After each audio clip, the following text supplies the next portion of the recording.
ಆರೋಗ್ಯ ರಹಸ್ಯ ವಿಶೇಷ ಕಾರ್ಯಕ್ರಮಕ್ಕೆ ಸ್ವಾಗತ. ನಾನು ದೀಪ್ತಿ ಪ್ರಕಾಶ್.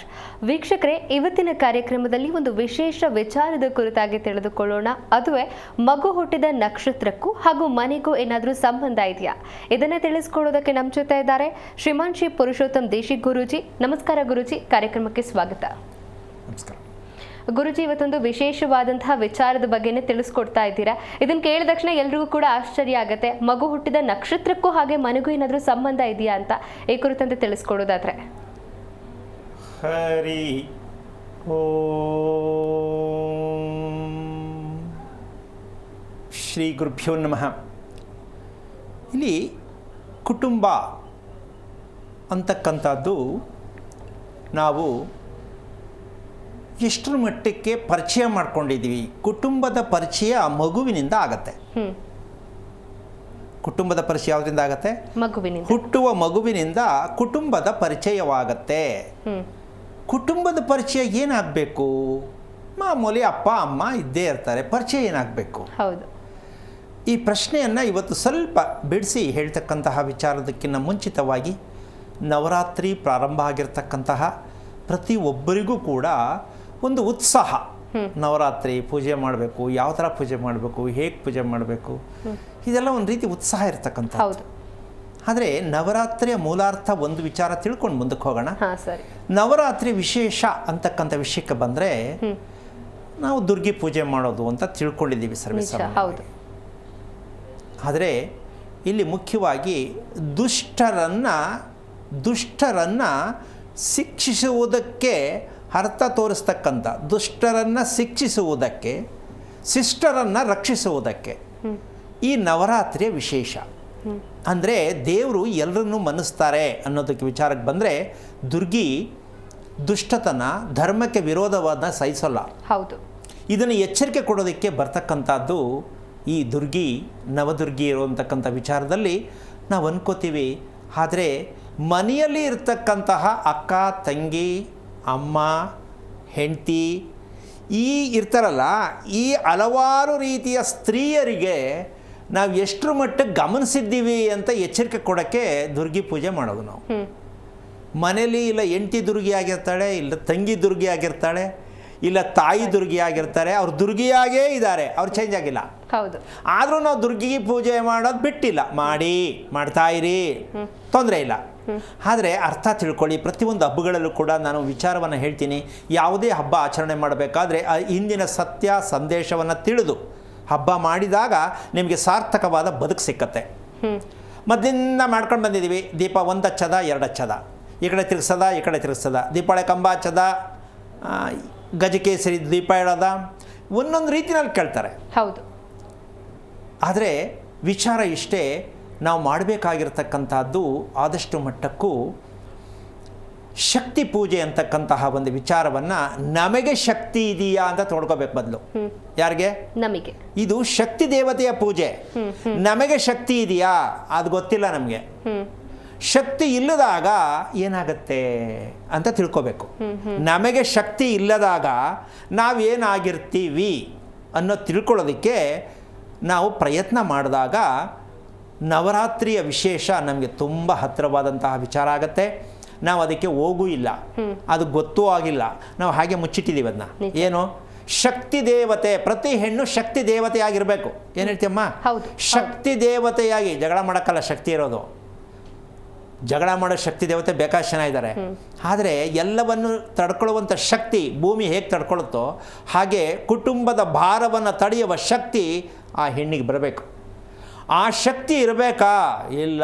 ಅವರಷ್ಟಕ್ಕೆ ಅವ್ರಿಗೆ ಶಕ್ತಿ ಇರಲ್ಲ. ಕುಟುಂಬ ಹಿಡ್ಕೊಳ್ಳೋದೆಲ್ಲಿ ಬಂತು? ಅವರೇ ನಡುಕ್ತಾ ಇರ್ತಾರೆ, ನಮ್ಮ ಮನೇಲಿ ಯಾಕೆ ಹಿಂಗಾಯ್ತು ಅಂತ. ಅದು ಆಗಬಾರ್ದು, ಹೆದರಬಾರ್ದು.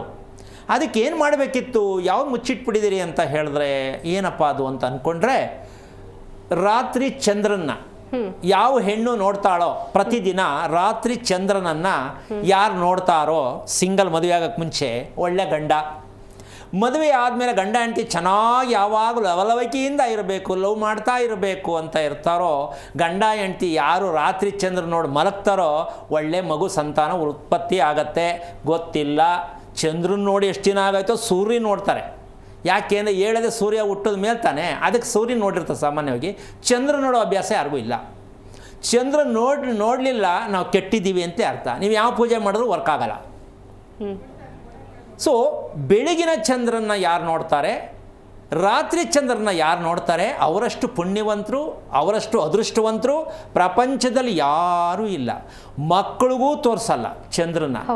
ಅನ್ನ ತಿಂದೇ ಆದಾಗ ಹಿಂಗಂತಾರೆ, ನೋಡ ಚಂದ್ರ ನೋಡು, ಚಂದ್ರ ನೋಡು, ಚಂದಮಾಮ ನೋಡು ಅಂತ. ಹೀಗಾಗಿ ನಮ್ಮಲ್ಲಿ ಸಮಸ್ಯೆ ಏನಾಗಿದೆ ಅಂದರೆ ಮೂಲ ತತ್ವವನ್ನು ತಿಳಿದೆ, ಮೂಲಾರ್ಥವನ್ನು ತಿಳಿಯದೆ ಪೂಜೆ ಮಾಡಿ ಮಾಡಿ ಎಲ್ಲ ಹಬ್ಬಗಳಲ್ಲಿ ಮಾಡಿ ಮಾಡಿ ಏನಾಗಿಲ್ಲ. ನಾವು ಸೌದೋಗ್ತಾ ಇದ್ದೀವಿ ಹೊರತು, ನಾವು ಸೌದೋಗ್ತಾ ಇದ್ದೀವಿ, ಪ್ಲಸ್ ದೇವ್ರನ್ನ ಸಾವಿಸ್ಬಿಡ್ತಾ ಇದ್ದೀವಿ ಮಾಡಿ ಮಾಡಿ ಉಜ್ಜಿ ಪೂಜೆ ಮಾಡೋಕ್ಕೆ ಅಲ್ವಾ.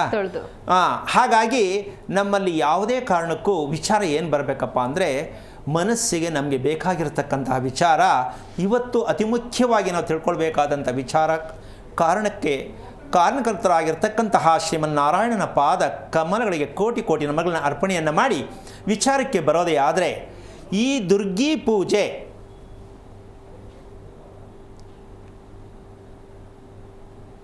ಮಾಡ್ತಕ್ಕಂತಹ ಒಂದು ವಿಧಾನಕ್ಕೆ ನಾವು ತಿಳ್ಕೊಳ್ಬೇಕಾಗಿರ್ತಕ್ಕಂತಹ ಒಂದು ಸಂದೇಶ ಏನಪ್ಪ ಅದು ಅಂದರೆ, ಮಗುವಿನ ಪರಿಚಯ ಕುಟುಂಬಕ್ಕಾಗಬೇಕು ಅಂತ ಹೇಳಿದೆ. ಹೌದು, ಮಗುವಿನ ಪರಿಚಯ ಕುಟುಂಬಕ್ಕೆ ಏನಕ್ಕಾಗಬೇಕು ಅಂದರೆ, ಇದು ತುಂಬ ಕಷ್ಟಕರವಾದ ವಿಷಯ. ಯಾರ ಕೈಲೂ ಸಾಲ್ವ್ ಮಾಡ್ಕೊಳಕ್ಕಾಗಿಲ್ಲ. ಇಲ್ಲಿವರೆಗೂ ಔಷಧಿ ಸಿಕ್ಕಿಲ್ಲ ಇದಕ್ಕೆ. ಇದೊಂದು ರೋಗ ಇರುತ್ತೆ ಕುಟುಂಬದಲ್ಲಿ. ಏನು ರೋಗ ಇರುತ್ತೆ ಹೇಳ್ತೀನಿ.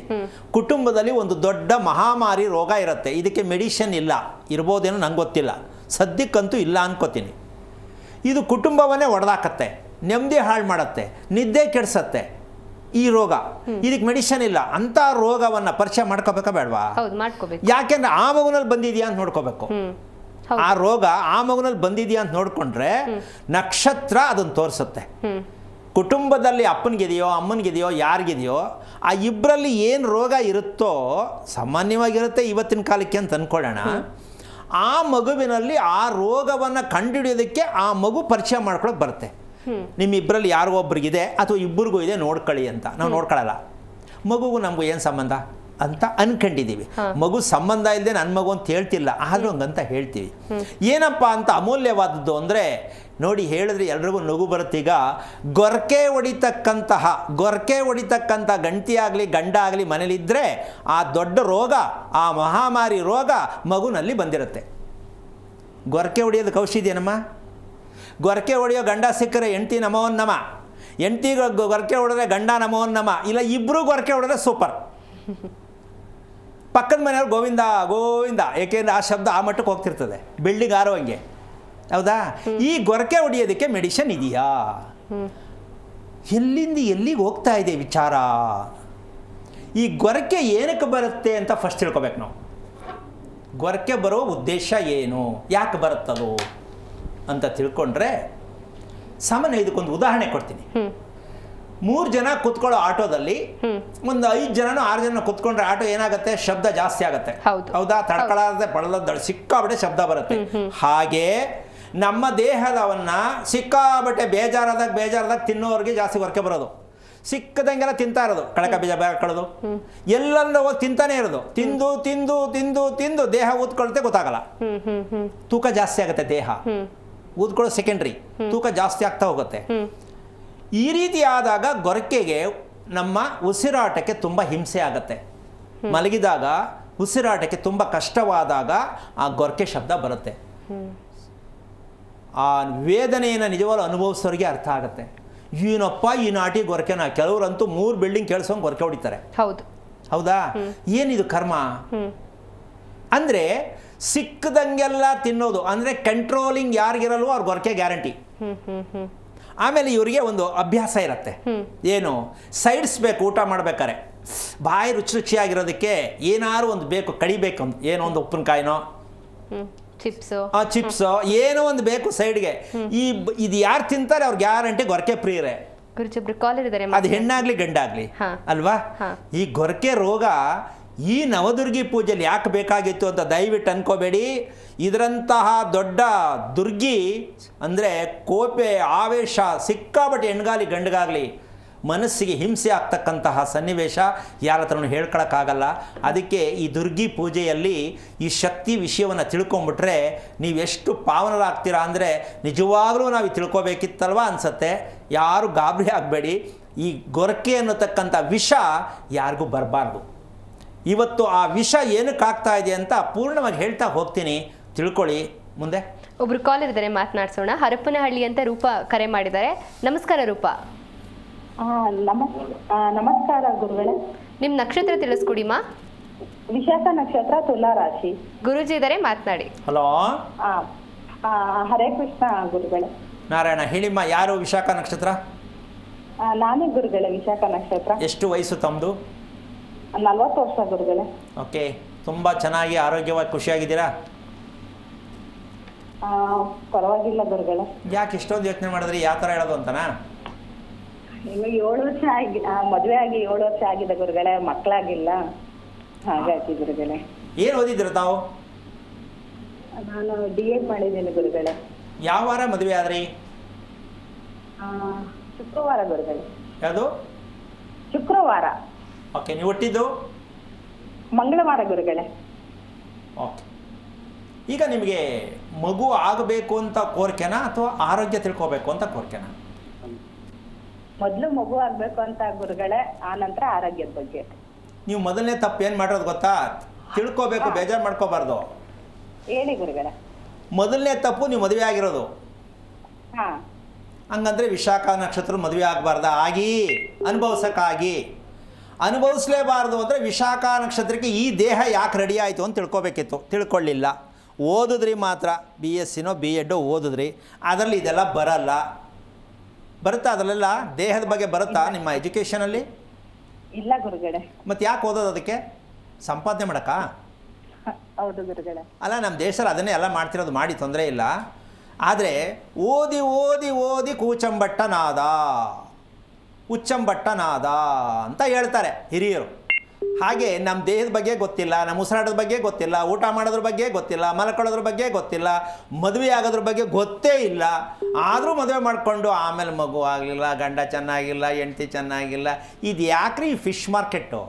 ಇದೆಲ್ಲ ತಿಳ್ಕೊಳ್ಳದೆ ಮದುವೆ ಯಾಕ್ರಿ ಬೇಕಿತ್ತು ಅಂತ ಮದುವೆ ಮಾಡಿಸೋ ಪುರೋಹಿತರಿಗೆ ಹಿಡ್ಕೊಂಡು ಜಗ್ಗಿಸ್ಬೇಕು.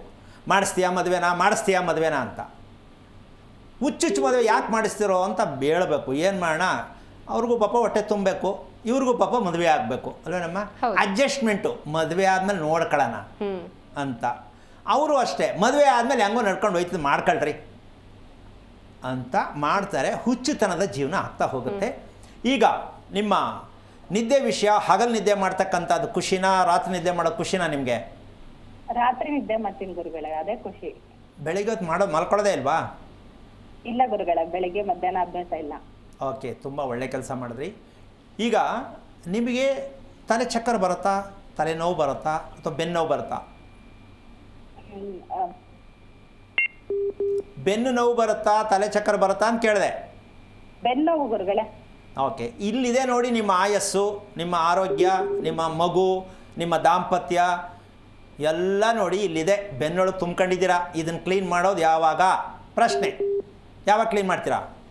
ಬೆನ್ನೋವನ್ನ ಕ್ಲೀನ್ ಮಾಡೋದು ಹೆಂಗೆ? ಮಾಡಬೇಕು ಅಂತೀರಾ, ಬೇಡ ಅಂತೀರಾ? ಮಾಡಬೇಕು ಗುರುಗಳೇ. ಸ್ಟ್ರೈಟಾಗಿ ಕುತ್ಕೋತೀರಾ? ಹೋಗ್ಲಿ, ನೀವು ಗಮನಿಸಿದ್ರಾ? ನಾನು ನೇರವಾಗಿ ಕೂತ್ಕೋತೀನಿ. ಇಲ್ಲ ಗುರುಗಳೇ, ಸ್ವಲ್ಪ ಬಗ್ಗೆ ಕೂರ್ತೀನಿ. ಸ್ವಲ್ಪ ಬಗ್ಗೇನು ಬಗ್ಬಿಟ್ಟಿದ್ದೀರಾ? ಈಗೇನು ಬಗ್ಗಿದ್ರಿ? ನಿಮ್ಮ ಅಮ್ಮನ ಹೊಟ್ಟೆಲ್ಲೇ ಬಗ್ಬಿಟ್ರಿ. ಅದಿನ್ನೂ ಗೊತ್ತಾಗಿಲ್ಲ. ಮದುವೆ ಮಾಡ್ಕೊಂಡು ನೋಡಬೇಕು. ಹೆಣ್ಣು ನೋಡೋಕ್ಕೆ ಹೋದರೆ ಕೆಂಪು ನೋಡಬೇಡಿ, ಎಜುಕೇಷನ್ ನೋಡಬೇಡಿ. ಹೆಣ್ಣು ಸ್ಟ್ರೈಟಾಗಿ ಕುತ್ಕೋತಾಳ ಅಂತ ಹುಡುಗಿನ ನೋಡಬೇಕು. ಹುಡುಗಿನೂ ಅಷ್ಟೇ, ತಲೆ ಏನಾದ್ರು ಬಗ್ಸಿದ್ರೆ ಹುಡುಗ ಮದುವೆ ಮಾಡ್ಕೊಬಿಡಿ, ರಿಸೆಕ್ಟ್ ಮಾಡಿಬಿಡಿ. ಮುಂಡಲ್ಲಿ ಈಗಲೇ ತಲೆ ಬಗ್ಕೊಂಡಿದೆ, ಕತೆ ಏನು ಅಂತ. ಅವನು ಹುಡುಗ ಕತ್ತೆತ್ತೇ ನೋಡಬೇಕು. ಏನಮ್ಮ ಅಲ್ವಾ? ಹೌದು. ಹಾಂ, ಕತ್ತೆತ್ತದು ಯಾವಾಗ ಅಂದರೆ ಹೆಂಡತಿ ಕೈ ಸಿಕ್ಕಾಕೊಂಡಾಗ.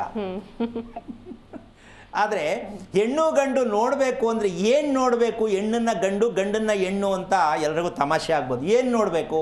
ಅಲ್ಲ, ಪೇರ್ ಚೆನ್ನಾಗಿದೆಯಾ, ಹೈಟ್ ಕರೆಕ್ಟಾಗಿದೆಯಾ, ಅಷ್ಟೇ ನಮ್ಮ ನೋಡೋದು. ಜೋಡಿ ಚೆನ್ನಾಗಿದೆಯಾ ಅಷ್ಟೇ. ಏನಕ್ಕದು? ಅಲ್ಲ, ಬೇಡ ಅಂತಲ್ಲ, ಮುಖ್ಯವಾಗಿ ಏನು ನೋಡಬೇಕಿತ್ತು ಅಲ್ವಾ? ಆ ಮುಖ್ಯವಾಗಿ ನೋಡಬೇಕು ಅಂತಕ್ಕಂಥ ವಿಷಯ ಯಾವ ರೀತಿ ಕೂತ್ಕೊಂಡಿದೆ, ಹುಡುಗ ಕೂತಿದ್ದಾನೆ, ಹುಡುಗಿ ಯಾವ ರೀತಿ ಹೆಜ್ಜೆ ಇಡ್ತಾಳೆ, ಇದು ನೋಡಬೇಕಾದ ಹೆಣ್ಣು ಗಂಡಿನ ಕರ್ತವ್ಯ. ಹುಡುಗಿ ಹೆಜ್ಜೆ ಇಟ್ಕೊಂಡು ಜ್ಯೂಸ್ ತತ್ತಾಳಮ್ಮ, ಅಲ್ಲೇ ಅವಳು ಸ್ಟೋರಿ ಗೊತ್ತಾಗೋಗುತ್ತೆ. ದಡ ದಡ ದಡ ದಡ ಅಂತ ಬಂದರೆ ಇವನು ಮುಗ್ದ ಮಗ ಅಂತ. ನಿಧಾನವಾಗಿ ಆಮೆ ಹೆಜ್ಜೆ ಇಟ್ಕೊಂಡು ಬಂದರೆ ಯಾರು? ಹುಡುಗಿ ಪರವಾಗಿಲ್ಲ, ಸ್ವಲ್ಪ ಅಡ್ಜಸ್ಟ್ ಆಗತ್ತೆ ಅಂತ ತಿಳ್ಕೊಬೋದು. ಅಂದರೆ ಇದೆಲ್ಲ ಸಖನ್ಗಳನ್ನ ನೋಡ್ತಾ ಹೋದರೆ ಹೆಣ್ಣು ಗಂಡು ಮದುವೆ ಆಗೋಕ್ಕೆ ಆಗಲ್ಲ. ಇರೋದ್ರಲ್ಲಿ ಹೇಳಿದ್ದೀನಿ ಆರಿಸ್ಕೋಬೋದು ಅಂತ. ಕಾರಣ ಏನಂದರೆ ಇವೆಲ್ಲ ಯಾಕೆ ಗಮನಿಸಬೇಕು ಅಂದರೆ ಆರೋಗ್ಯ ಚೆನ್ನಾಗಿದೆಯಾ ಅಂತ. ಈಗ ಸ್ಕ್ಯಾನ್ ಮಾಡಿಬಿಟ್ಟು ಡಾಕ್ಟರ್ ಸರ್ಟಿಫಿಕೇಟ್ ಮಾಡಿ ಅಂತ ಮದುವೆ ಮಾಡ್ಕೊಳಕ್ಕಾಗತ್ತಾ? ಕೊನೆಯ ಪಕ್ಷ ಹೆಣ್ಣು ತಾಳ್ಮೆಯಿಂದ ನಡೀತಾ ಇದ್ದಾಳೆ ಅಂದರೆ ಸ್ವಲ್ಪ ಆರೋಗ್ಯ ಚೆನ್ನಾಗಿದೆ, ಗಾಂಭೀರ್ಯತೆ ಇದೆ. ಇನ್ನು ಕೆಲವು ಬೇಕಾದ್ರೆ ಅದಕ್ಕೂ ಹೇಳ್ತಾರೆ, ಮದುವೆ ಹೆಣ್ಣು ಅಂತ ಅಲ್ವಾ ನಡ್ಕೊಂಬತ್ತಾಳೆ, ಆಮೇಲೆ ಜ್ವರ ನಡೆದ್ರೆ ಏನು ಮಾಡೋ ಸ್ವಾಮಿ ಅಂತ ಕೆಲವ್ರು ಮಾತಾಡ್ತಾರೆ. ಈಕೆ ನೀವೆಲ್ಲ ಈ ಕ್ವಿಂಟಲ್ ಮಾತಾಡೋದು ಅಭ್ಯಾಸ ಕೆಲವ್ರಿಗೆ ಇರುತ್ತೆ. ಹಿಂಗಿದ್ರೆ ಹೆಂಗಾಗ್ಬೋದು, ಹಂಗಿದ್ರೆ ಹೆಂಗಾಗ್ಬೋದು, ಹಿಂಗನ್ಕಡೆ ಜೀವನ ಕಳೆದು ಬಿಡ್ತಾರೆ ಇವರು. ಸತ್ಯ ಯಾವುದು ತಿಳ್ಕೊಳ್ಳಲ್ಲ. ಈಗ ಆ ರೀತಿ ಮಾತಾಡ್ತಕ್ಕಂಥ ಅಭ್ಯಾಸನೂ ಕೂಡ ಕೆಲವರಲ್ಲಿ ಇರುತ್ತೆ. ಅಮ್ಮ ನಿಮ್ಗೆ ಕೇಳಿಸ್ಕೊತಾ ಇದ್ದೀರಾ? ಹೌದು ಗುರುಗಳೇ, ಕೇಳಿಸ್ತಾ ಇದ್ದೀನಿ. ಈಗ ನೀವು ನೇರವಾಗಿ ಕುತ್ಕೊಳ್ಳೋಕ್ಕೆ ಕರೆಕ್ಟಾಗಿ 20 ನಿಮಿಷ ಟೈಮ್ ನೋಡ್ಕೊಂಡು ನೇರವಾಗಿ ಕುತ್ಕೊಳ್ಳೋಕೆ ಆಗುತ್ತೆ ಅಂತ ಯಾವಾಗ ಪ್ರಯತ್ನ ಮಾಡಿದ್ರಾ, ಅಥವಾ ನಾನು ಕುತ್ಕೊಳ್ಳೋದೇ ಹೀಗೆ ಅನ್ಕೊಂಡಿದ್ದೀರಾ? ನಾನು ಕೂತ್ಕೊಳ್ಳೋದೇ ಹೀಗೆ ಅಂತ ಅನ್ಕೊಂಡಿದ್ದೀನಿ ಗುರುಗಳೇ. ಈಗ ಸರಿ ಮಾಡ್ಕೋಬೇಕು ಅಂತನಾ, ಹಾಗೆ ಇರಲಿ ಅಂತ? ಸರಿ ಮಾಡ್ಕೋಬೇಕು ಗುರುಗಳೇ, ಸರಿ ಮಾಡ್ಕೋಬೇಕು.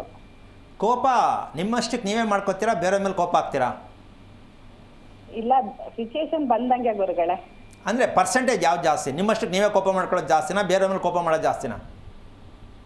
ಇಲ್ಲ, ಬೇರೆಯವ್ರ ಮೇಲೆ ಕೋಪ ಮಾಡೋದು ಜಾಸ್ತಿ ಗುರುಗಳೇ. ಅದು ನಿಮ್ಮ ಯಜಮಾನ್ರಾಗ್ಬೋದಾ? ಹೌದು, ನಮ್ಮ ಯಜಮಾನ್ರ ಮೇಲೆ ಗುರುಗಳೇ. ಹೇಳಲ್ವಾ ಯಾಕಮ್ಮ ಇಷ್ಟೊಂದು ಕೋಪ ಮಾಡ್ತೀಯ ಅಂತ? ಅಂತಾರ ಗುರುಗಳೇ. ಅಲ್ಲ, ನಿಮಗೆ ಕೋಪ ಬೇಕು ಅಂತನಾ? ಬೇಡ ಗುರುಗಳೇ. ಮತ್ತೆ ಯಾಕೆ ಕೋಪ ಮಾಡ್ತೀರಾ? ಬಂದ್ಬಿಡುತ್ತೆ ಅಂತೀರಾ? ನಮ್ಮ ಮನೆಯವರು ನಡ್ಕೊಳ್ಳೋ ರೀತಿಯಿಂದ ಒಂದೊಂದ್ಸರಿ ಕೋಪ ಬರುತ್ತೆ ಗುರುಗಳೇ. ಓ, ನಿಮ್ಮ ಯಜಮಾನ ನಡ್ಕೊಳ್ಳೋ ರೀತಿಗೆ ನಿಮ್ಗೆ ಕೋಪ ಬಂದ್ಬಿಡುತ್ತೆ. ಹೌದು ಗುರುಗಳೇ. ಅವ್ರು ಸರಿ ಹೋಗಲ್ಲ, ನೀವು ಕೋಪ ಮಾಡೋದು ಬಿಡಲ್ಲ. ಆಮೇಲೆ ಇದೆರಡರ ಮಧ್ಯದಲ್ಲಿ ಮಗು ಬಂದ್ಬಿಟ್ರೆ, ಇವೆರಡು ಪಿಕ್ಚರ್ ಸೇರಿಸ್ಕೊಂಡೆ ಮಗು ಬರುತ್ತಲ್ಲ, ಏನು ಮಾಡ್ತೀರಾ? ಪರವಾಗಿಲ್ವಾ? ಅನುಭವಿಸ್ತೀರಾ? ಈಗ ಮಗು ಬೇಕು ಅಂದರೆ ನಿಮ್ಮ ಗಂಡಲ್ಲಿ ಏನಿದೆಯೋ ಅದಿರುತ್ತೆ, ನಿಮ್ಮಲ್ಲಿ ಏನಿದೆಯೋ ಅದು ಬರುತ್ತೆ. ಇದೆರಡು ಸೇರ್ತಾನೆ ಮಗು ಬರೋದು. ಹೌದು ಗುರುಗಳೇ. ಈಗ ಇದನ್ನ ಸರಿ ಮಾಡ್ಕೊಳ್ದೆ ಮಗು ಕೇಳ್ಕೊತೀರಲ್ಲ, ಏನಪ್ಪ ಮಾಡೋದು? ನೀವೆಲ್ಲ ತಿಳ್ಕೊಳ್ಳಿ ಅಂತ ಹೇಳಿದೆ, ಬೇಜಾರು ಮಾಡ್ಕೋಬೇಡಿ, ಮಗು ಮಾಡ್ಕೊಳ್ಳಿ. ಆದರೆ ಒಂದು ತಿಳ್ಕೊಳ್ಳಿ, ನೀವು ಒಂದು ಕೆಲಸ ಮಾಡಬೇಕು, ಮನುಷ್ಯನಿಗೆ ನೆಮ್ಮದಿ ಇರಬೇಕು, ಕೋಪ ಬೇಜಾರು ಬರಬಾರ್ದು ಅಂತಕ್ಕಂಥ ಲೆಕ್ಕಾಚಾರಕ್ಕೆ ನಿಮ್ಮ ಮಂತ್ಲಿ ರಜಾ ಆಗೋದು ಟೈಮ್ ಕರೆಕ್ಟ್ ಇದೆಯಾ? ಇಲ್ಲ ಗುರುಗಳೇ, ಅದು ಅಲ್ಲೇ ನೀವು ಸೋತಿದ್ದೀರಾ. ಮಗು ಹೆಂಗಾಗ್ಬೇಕು ಹೇಳಿ? ನೀವು ಇದನ್ನು ಹೆಂಗೆಂಗೋ ಮುಚ್ಚಾಕಿ ಪ್ಯಾಚ್ ಹಾಕಿ ಟ್ರೀಟ್ಮೆಂಟ್ ತೊಗೊಂಡು ಮಾತ್ರೆ ತಿನ್ಕೊಂಡು ಹೆಂಗೋ ಮಗು ಮಾಡ್ಕೊಳ್ಳೋಕೆ ಪ್ರಯತ್ನ ಮಾಡಿದ್ರೆ ನಿಜವಾಗಲೂ ಆರೋಗ್ಯದಾಯಕವಾದ ಮಗು ಬರಲ್ಲ. ಇಂಥ ಮಗು ಬೇಕಾ? ಮಗು ಮಾಡ್ಕೋಬೇಡ ಅಂತ ನಾನು ಹೇಳ್ತಿಲ್ಲಮ್ಮ. ಕರೆಕ್ಟಾಗಿ ನೀವು ಮಂತ್ಲಿನೇ ಆಗಲಿಲ್ಲ ಅಂದರೆ ದಯವಿಟ್ಟು ನೀವು ಸಂತಾನಕ್ಕೆ ಹತ್ತಿರವಾದಂಥ ಹೆಂಗಸು ಆಗಿಲ್ಲ ಅಂದರೆ ಮಗುನೇ ಆಗಲ್ವಾ ಅಂದ್ಕೊಳ್ಳಿ. ದಯವಿಟ್ಟು ಯಾವುದೋ ರೀತಿ ಮಗುವಾದರೂ ಪರವಾಗಿಲ್ಲ, ಯಾವುದೋ ಒಂದು ಕೊಟ್ಬಿಡಪ್ಪ ಅಂದರೆ ನಿಮ್ಗೊಂದು ಸಿಗ್ಬೋದು ಟ್ರೀಟ್ಮೆಂಟ್ ತಗೊಂಡು. ಆದರೆ ಟ್ರೀಟ್ಮೆಂಟ್ ತಗೊಂಡು ಮಗು ಮಾಡಿಕೊಂಡ್ರೆ, ಮಗುನ ಉಳಿಸ್ಕೊಳ್ಳೋಕ್ಕೆ ಟ್ರೀಟ್ಮೆಂಟ್ ತೊಗೊಂಡ್ರೆ, ಮಗುನ ಬೆಳೆಸೋಕ್ಕೆ ಟ್ರೀಟ್ಮೆಂಟ್ ಕೊಟ್ಟರೆ, ಆ ಮಗು ಬೆಳೆಸೋದಕ್ಕಿಂತ ಮಗು ಪಡ್ಕೊಳ್ಳೋದಕ್ಕಿಂತ ಸುಮ್ಮನಿರೋದು ಎಷ್ಟೋ ವಾಸಿ. ಬೇಕಾದಷ್ಟು ಜನ ತಲೆ ಮೇಲೆ ಕೈ ಹೊತ್ಕೊಂಡು ಯೋಚನೆ ಮಾಡೋ ಜನ ಇದ್ದಾರೆ. ಯಾಕೆ ಬೇಕಿತ್ತು ನನಗೆ ಈ ಮಗ? ಸುಮ್ಮನಿದ್ದೀರಿ ಚೆನ್ನಾಗಿತ್ತಲ್ಲ, ದೇವ್ರು ಯಾಕೆ ಹಿಂಗೆ ಕೊಟ್ಟ? ಕೇಳಿದ್ದೇ ದೇವ್ರು ಇವ್ರ ಹತ್ರನೇ, ದೇವ್ರ ಹತ್ರನೇ ಇವ್ರು ಕೇಳಿದ್ದಿ ಎಂಥದೋ ಒಂದು ಕೊಡಪ್ಪ ಅಂತ. ಎಂಥದೋ ಒಂದು ಕೊಟ್ಟ ದೇವರು ಅಲ್ವಾ? ಆಮೇಲೆ ದೇವ್ರಿಗೆ ರೋಪ ಹಾಕೋದು, ದೇವ್ರು ನನಗೆ ಯಾಕೆ ಹಿಂಗೆ ಕೊಟ್ಟ ಅಂತ. ನಮ್ಮ ಜನಗಳಲ್ಲಿ ಇದೊಂದು ವಾಡಿಕೆ. ಅದಕ್ಕೋಸ್ಕರವಾಗಿ ನೀವು ಮಾಡ್ಕೋಬೇಕು ಕೆಲಸ ಕರೆಕ್ಟ್ ರೀತಿ. ಮಗು ಒಳ್ಳೆ ಸಂತಾನ ಬೇಕು ಅಂದರೆ ನಿಮ್ಮ ಆರೋಗ್ಯವನ್ನು ರಿಪೇರಿ ಮಾಡ್ಕೊಳ್ತಕ್ಕಂಥದ್ದನ್ನು ತಿಳ್ಕೊಂಡ್ರೆ ನೋಡಿ, ನೀವು ಯೋಚನೆ ಮಾಡಬೇಕಾಗಿಲ್ಲ, ಎಲ್ಲೋ ಹೋಗಿ ಟೆಸ್ಟ್ ಮಾಡಿಸ್ಬೇಕಾಗಿಲ್ಲ. ಪ್ರಕೃತಿ ದತ್ತವಾಗಿ ನಿಮ್ಮ ದೇಹದಲ್ಲಿ ಉತ್ಪತ್ತಿಯಾಗುವಂಥ ಶಕ್ತಿ ಏನಪ್ಪ ಅಂದರೆ ಪೂರ್ಣವಾಗಿರ್ತಕ್ಕಂಥ ನಿದ್ದೆ. ನಿಮಗೆ ಬೇಜಾರು ಮತ್ತು ಕೋಪ ತುಂಬ ಜಾಸ್ತಿ ಪ್ರಮಾಣದಲ್ಲಿದೆ, ಹೌದಾ ತಾಯಿ? ಹೌದು ಗುರುಗಳೇ. ಇವೆರಡೂ ಇದ್ದಂಥ ಹೆಣ್ಣಿಗೆ ಮಂತ್ಲಿ ಸರಿಗಾಗಲ್ಲ. ಇವತ್ತು 60% ಹೆಣ್ಣು ಮಕ್ಕಳಿಗೆ ಇದೇ ಸಮಸ್ಯೆ. ಯಾರು ಕೋಪ ಬರಲ್ಲ, ಯಾರಿಗೆ ಬೇಜಾರು ಬರಲ್ಲ, ಎಲ್ಲರಿಗೂ ಇದೇ ಇರೋದು. ಅದಕ್ಕೆ ಮಂತ್ಲಿ ರಜಾ ಸರಿಗಾಗಲ್ಲ, ಅದಕ್ಕೂ ಟ್ರೀಟ್ಮೆಂಟ್ ತಗೋತಾರೆ. ಮುಂದೆ ಸಂತಾನಕ್ಕೆ ದೊಡ್ಡ ಪ್ರಾಬ್ಲಮ್ ಆಗತ್ತೆ ಅಂತ ಯಾರಿಗೂ ಗೊತ್ತಿಲ್ಲ. ಯಾಕೆ ಆಗ್ತಾ ಇದೆ ಈ ಥರ, ಯಾಕೆ ಮಂತ್ಲಿ ಕರೆಕ್ಟಾಗಿ ಆಗ್ತಾ ಇಲ್ಲ ಅಂತ ತಾಯಂದಿರು ಹೆಣ್ಣು ಮಕ್ಕಳಿಗೆ ಹೇಳ್ಕೊಡೋಕ್ಕೆ ತಾಯಂದಿರಿಗೆ ಗೊತ್ತಿಲ್ಲ. ಯಾಕೆ ಅಂದರೆ ನನಗೂ ಹಿಂಗೆ ಆಯ್ತಿತ್ತು ಅಂತ ಮಗಳಿಗೂ ಅದನ್ನು ಓದ್ಕೋತಾರೆ. ಹಾಗಾಗಿ ನೀವು ಮಂತ್ಲಿ ಸರಿಗಿಲ್ಲ ಅಂದರೆ ದಯವಿಟ್ಟು ಮಗು ಮಾಡ್ಕೊಳ್ತಕ್ಕಂಥ ವಿಚಾರ ಪ್ರತಿಯೊಬ್ಬರು ಮದುವೆ ಮಾಡುವಂಥವರು ತಂದೆ ತಾಯಿಗಳು ಮಕ್ಕಳಿಗೆ ಪ್ರತಿ ತಿಂಗಳು ಆಗ್ತಕ್ಕಂಥ ರಜಾ ದಿನ ಕರೆಕ್ಟ್ 27 ದಿನಕ್ಕಾದರೆ ದಯವಿಟ್ಟು ಮದುವೆ ಮಾಡಿ. ಇಲ್ಲ ಅಂದರೆ ಅವರ ಭವಿಷ್ಯ ಚೆನ್ನಾಗಿರಲ್ಲ, ದಾಂಪತ್ಯ ಚೆನ್ನಾಗಿರಲ್ಲ, ಒಳ್ಳೆ ಮಗು ಹುಟ್ಟಲ್ಲ, ನಿಮಗೂ ನೆಮ್ಮದಿ ಇರಲ್ಲ. ಇದೆಲ್ಲ ಸರಿ ಮಾಡ್ಕೊಳ್ಳೋದು, ಇದೆಲ್ಲ ಔಷಧಿ ತೊಗೊಂಡು ಮದುವೆ ಮಾಡಿಕೊಂಡು ಔಷಧಿ ತೊಗೊಂಡು ಮಕ್ಕಳು ಮಾಡ್ಕೊಳ್ಳೋದಲ್ಲ. ನಿಮಗೆ ಅರ್ಥ ಆಯ್ತಾ? ಬೇಜಾರಾಯ್ತಾ ತಾಯಿ? ಅರ್ಥ ಆಯ್ತು ಗುರುಗಳೇ. ಆದರೆ ಯಾವುದೋ ದೇವ್ರಿಗೆ ಬೇಡ್ಕೊಂಡು ಶಾಸ್ತ್ರ ಕೇಳಿಕೊಂಡು ಟ್ರೀಟ್ಮೆಂಟ್ ತೊಗೊಂಡು ಮಗು ಮಾಡ್ಕೋಬೇಡಿ. ನೆಮ್ಮದಿಯಾಗಿ ನೀವು ಗಂಡ ಹೆಂಡತಿ ಇಬ್ಬರೇ ಮಗು ಥರ ಇದ್ಬಿಡಿ. ಸುಮ್ಮನೆ ಮಗು ಮಾಡ್ಕೋಬೇಡಿ. ಯಾರು ಈ ಮಾತು ಹೇಳಲ್ಲ, ಕತೆ ಹೇಳ್ತಾರೆ, ಅದು ಮಾಡಿಸ್ಬಿಡಿ, ಇಲ್ಗೋಗಿ ಬಂದ್ಬಿಡಿ, ಅಲ್ಗೋಗಿ ಬಂದ್ಬಿಡಿ ಅಂತ. ಬಲವಂತವಾಗಿ ಮಗು ಬೇಡ. ಆದರೆ ಇನ್ನೂ ಟೈಮ್ ಬೇಕಾದಷ್ಟಿದೆ. ಒಳ್ಳೆ ಸಂತಾನ ಮಾಡ್ಕೊಳ್ಳಿ, ಕರೆಕ್ಟಾಗಿ ತಿಳ್ಕೊಂಡು ಸಂತಾನ ಮಾಡ್ಕೊಳ್ಳಿ. ಯಾವ ರೀತಿಯಲ್ಲಿ ಸಂತಾನವನ್ನು ಪಡೆಯೋದು ಇದು ಯಾರೂ ಹೇಳಲ್ಲ. ಮದುವೆ ಮಾಡಿಸಿ ಓಡಿಸೋದು ನೋಡ್ತಾರೆ ಹೊರತು ಸಂತಾನಕ್ಕಾಗಿ, ಉತ್ತಮ ಸಂತಾನಕ್ಕಾಗಿ ಮದುವೆ ಆಗಬೇಕು ಅಂತ ಹೆಣ್ಣು ಗಂಡಿಗೂ ಗೊತ್ತಿಲ್ಲ, ಅಪ್ಪ ಅಮ್ಮನಿಗೂ ಗೊತ್ತಿಲ್ಲ, ಮದುವೆ ಮಾಡಿಸೋ ಪುಣ್ಯಾತ್ಮನಿಗೆ ಅದೂ ಗೊತ್ತಿಲ್ಲ.